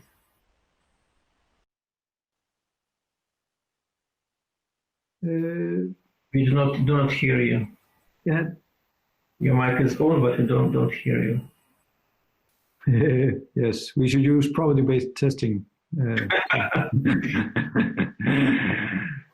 If you can't make it work, Alexander, perhaps you can write the question.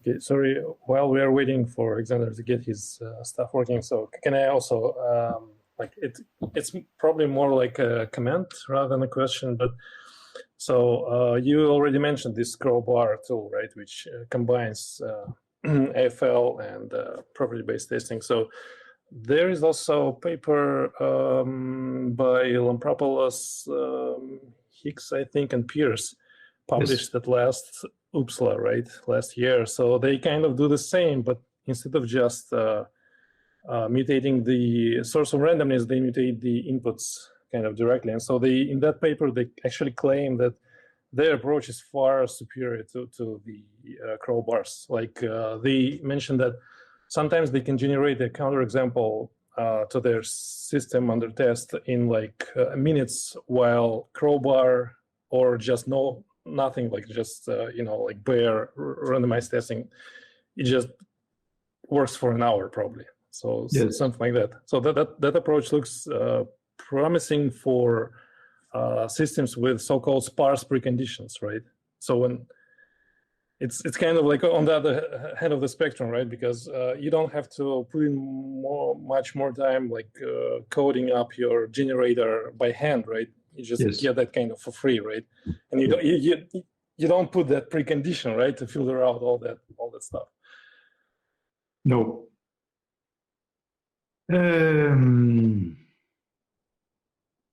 Yeah.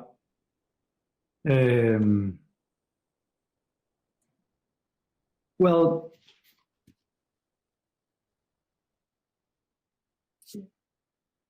so my point was, my point was basically that there are some techniques that actually can drive the performance of that approach up, right, of this less manual.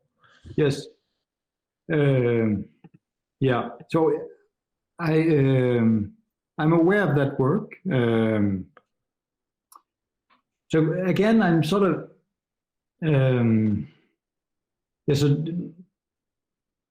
they have a number of example applications, but yeah. So for these example applications, well, yeah. So it looks promising, right?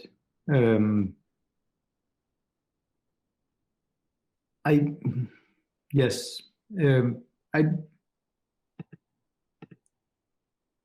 There's no question of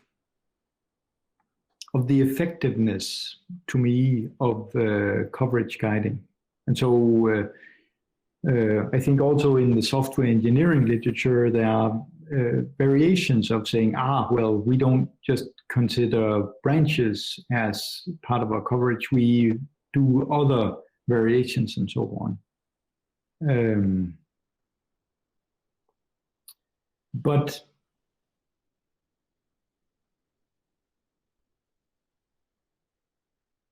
there's something fundamentally about, well, the limitations, even if you do something more clever. So in some sense, well, if you just think of the bugs, I claim that we now have examples of bugs that can be found with coverage guided fuzzing, and some of those could also be found with property-based testing. And then there are some, I claim, that are missed. At least that's the WebAssembly examples that have been missed by coverage guiding. And of course you can refine that, but yes, I claim that there's an increasing chain there of refinements of your coverage guiding that still has limitations. So there's no question of, so I'm sure that coverage guiding, if we're just counting numbers, how many bugs are found with this approach contra this approach, there are more. If we're talking how fast are they found, they are faster. What I'm saying is that I'm advocating against such as this is better than this. No, they are complementary. I think that's the message I'm trying to say or to signal in a very complex way, apparently. So, yeah. So I claim the black box and the white or gray box are complementary, and there are bugs that will be inevitably missed by either. I guess from the so let me say, let me put it this way. So for example, when I'm starting to work on my handwritten generator, I can probably get away with a much simpler one, right? Run my fuzzing framework, right? And in the meantime, when I have like a week, I can, reap the early benefits of that approach, right? And then after I have finished my work, I can also see if I can find more bugs, right? Kind of. Yes. This stuff. Yes. Right? Okay. Yep. Yeah. So if we're speaking just economically, fuzzing, there's very good reasons, because without much effort, you can get a lot of benefit from it. That's related to the discussion with Mikael. If you're just using sort of standard inputs that can be phrased by composing list and pair generators and so on, also with very little effort, you can reap the benefits of property-based testing. But for more complex formats, well, you can get benefits relatively quickly with the fuzzing setup, where property-based testing requires some more effort. The nice thing, and perhaps that's another limitation I didn't include, is the instrumentation. So AFL and diffusor uses this instrumentation, which means that you depend on that kind of implementation of the instrumentation for the source language in order to use it. And so Mikhail mentioned this CEST for the JVM, and we have that kind of instrumentation for C and C++, and now also for OCaml. But, well, that's a non-trivial effort to write that kind of instrumentation. Whereas the black box thing, well, as long as you can generate it, well, potentially you can write it to a file, and then you can use the stuff.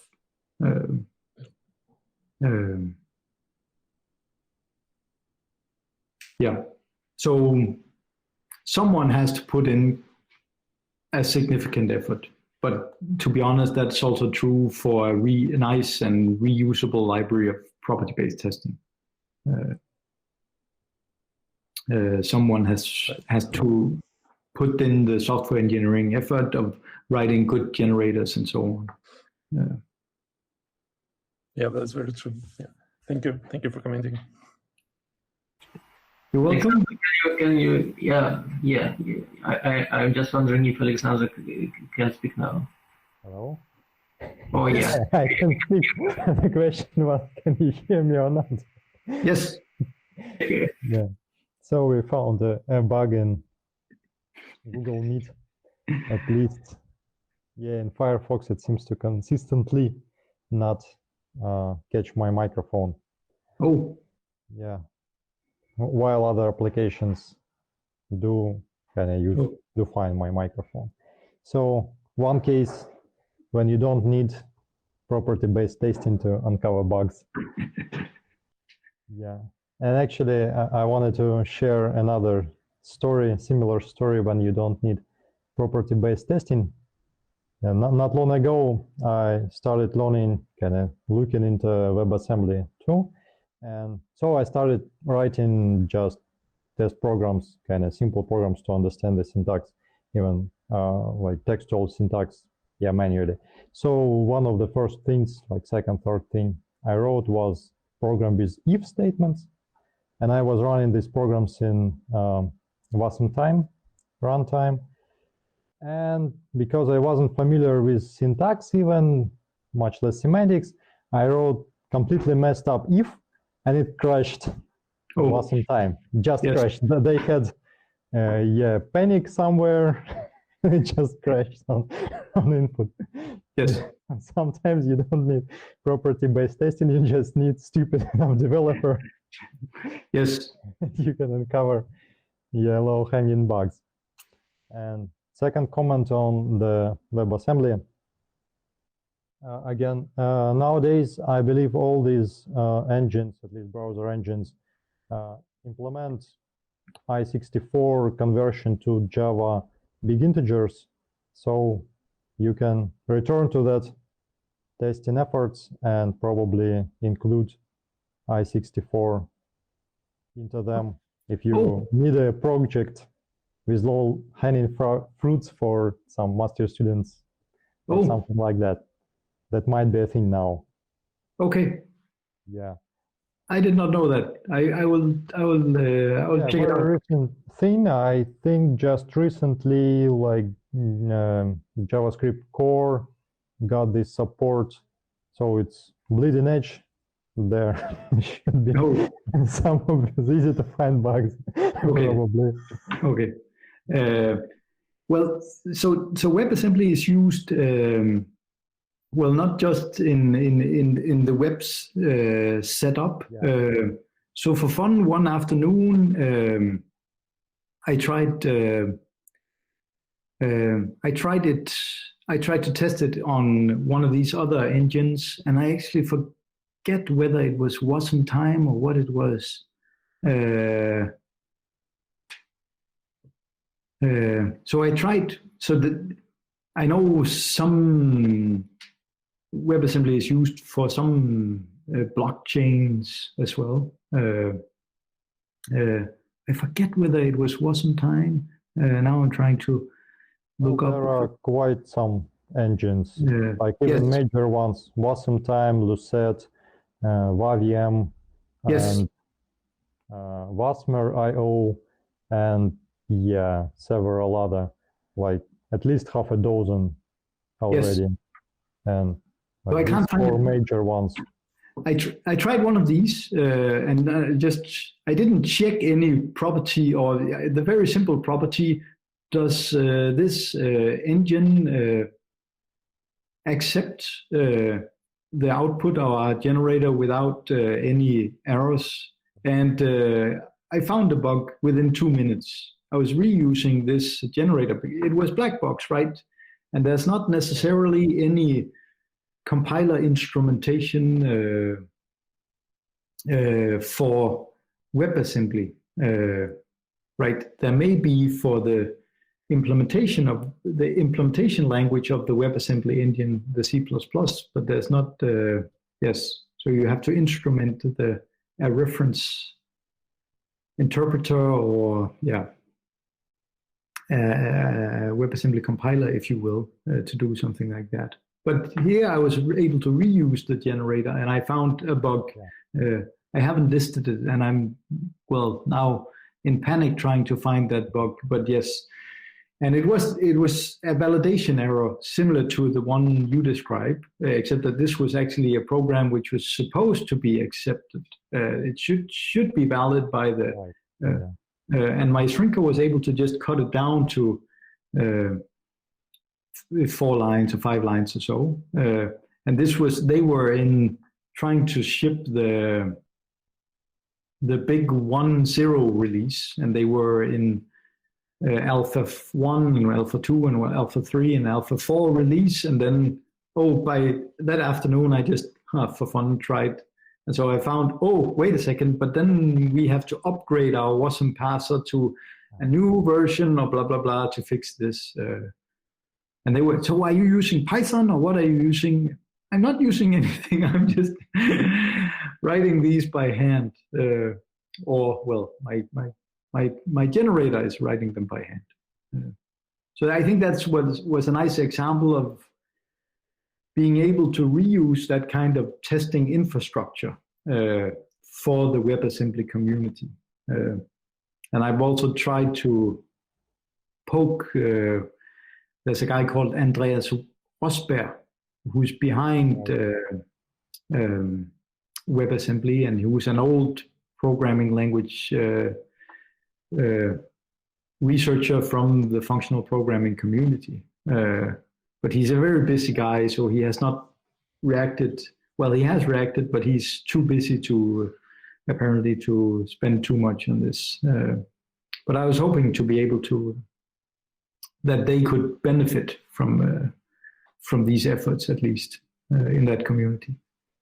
Yeah. All right. So these are very, very impressive work on this WebAssembly generation. Oh, thank you. Yeah. And I had a question, well, kind of practical question. Yeah. Do you have some suggestions again regarding this kind of meta heuristics approaches to writing better property tests, properties themselves, kind of more complete ones? Yeah. And going back to the floor example, it's kind of easy to come up with obvious properties always, like in property-based testing in theorem proving, but kind of with complete specifications and approaching complete specification is really tricky, and I wondered if you have some practical advice and guidelines. So I think generally, yes, I completely agree. It's hard to come up with a complete specification. I don't think we necessarily should aim for a complete specification. If what we're comparing to is, I don't know, 10 or 100 unit tests, well, But one sort of meta-heuristic,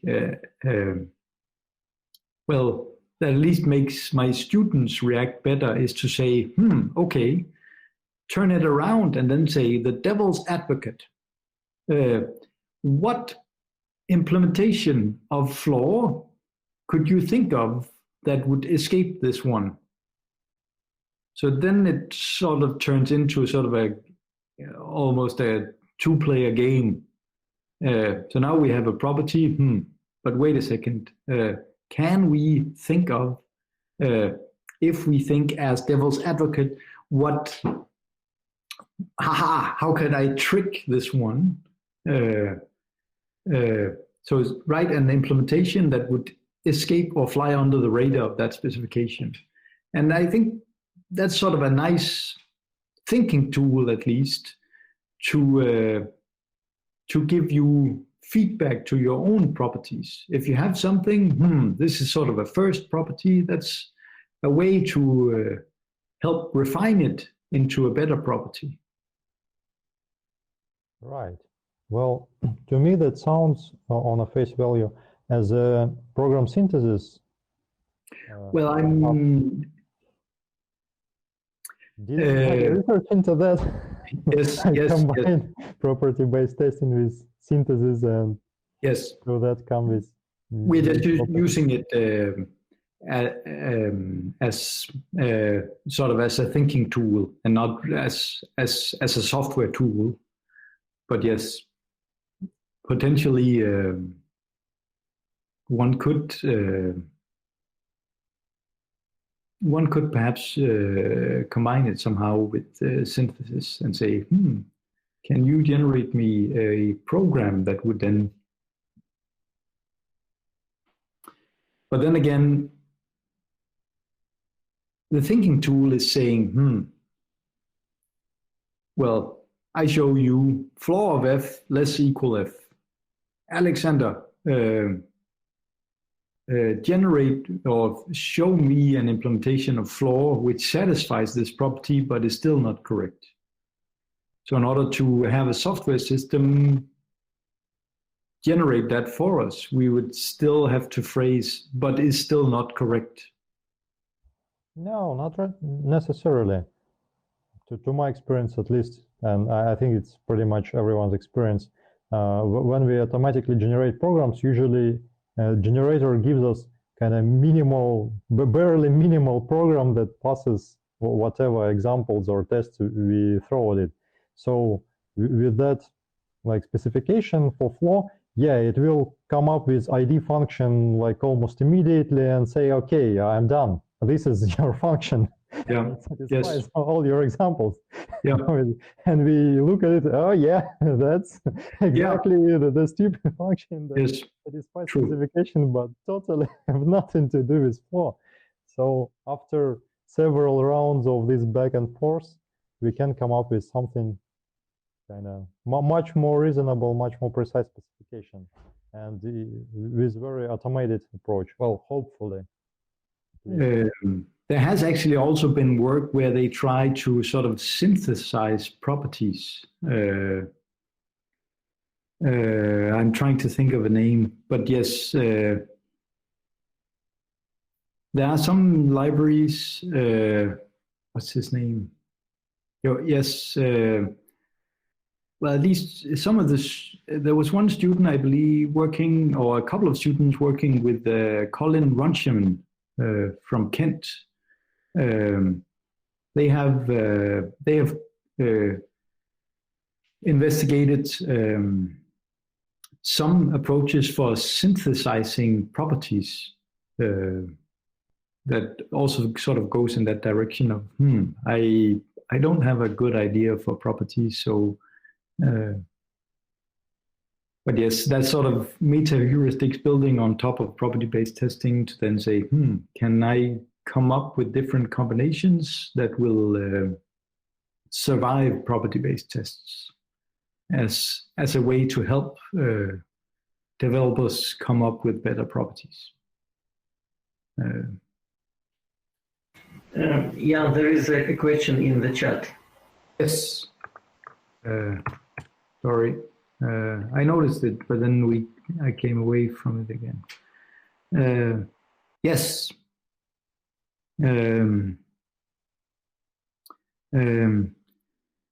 It was said that Chrome is known being too big for testing. So it is natural to ask, what are known upper limits of code sizes for property-based testing and fuzzing?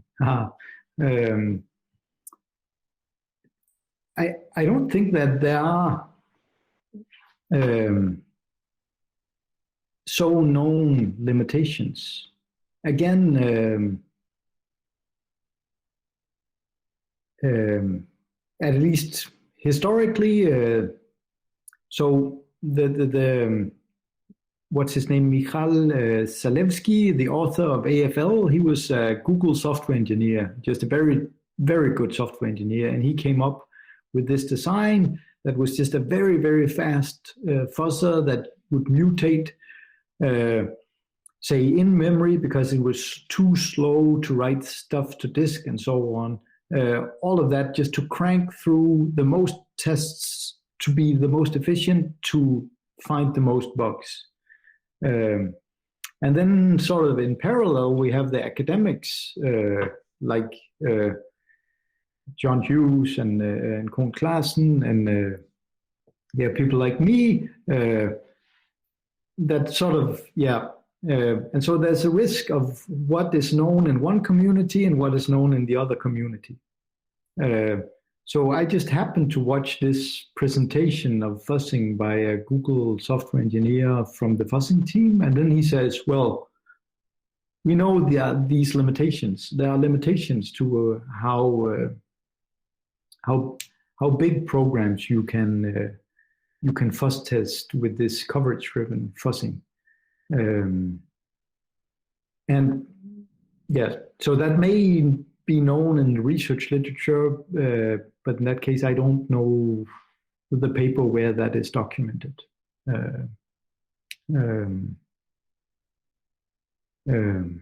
So yeah, so in some sense, yeah. I said it before, so I'll say it again. I think there was WebAssembly bugs illustrates some limitations as well, but so they are not size limitations, but otherwise limitations of what kind of errors you at least could find with these standard coverage-driven metrics. Do we have other questions, comments, suggestions, topics to discuss? Actually, I have another one. Yeah. I get a wild idea out of my head. Just passed when you were talking about distributions and skewed distributions for test inputs. That remind me about probabilistic programming and like libraries where we specify explicitly or less explicitly, implicitly specify distributions, and again kind of specify them with certain properties, kind of filtering through them. Did anybody kind of did research on kind of merging, integrating some probabilistic programming libraries with property-based testing libraries? Or is it just completely stupid? No. Well, yes, I don't know actually of. Well, in some sense, well, QuickCheck is a probabilistic programming library, in a sense.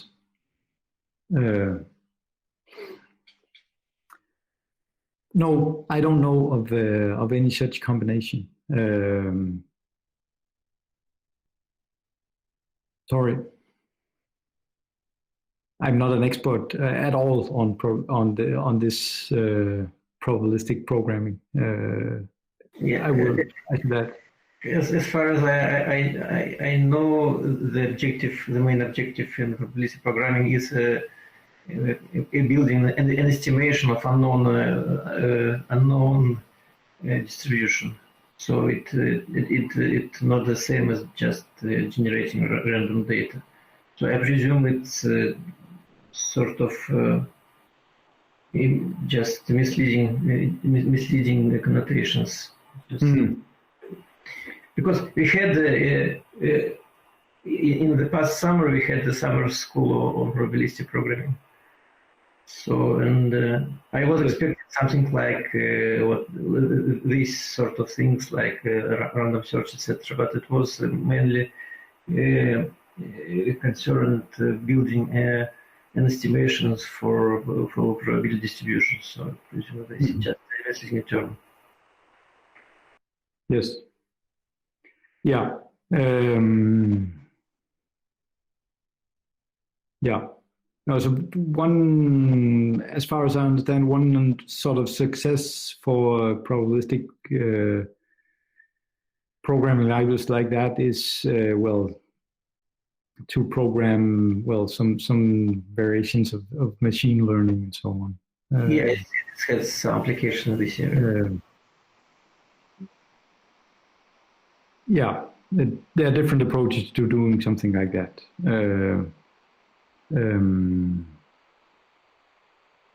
Yeah, so I've had students that tried to probability-based test evolutionary algorithms, which is some form of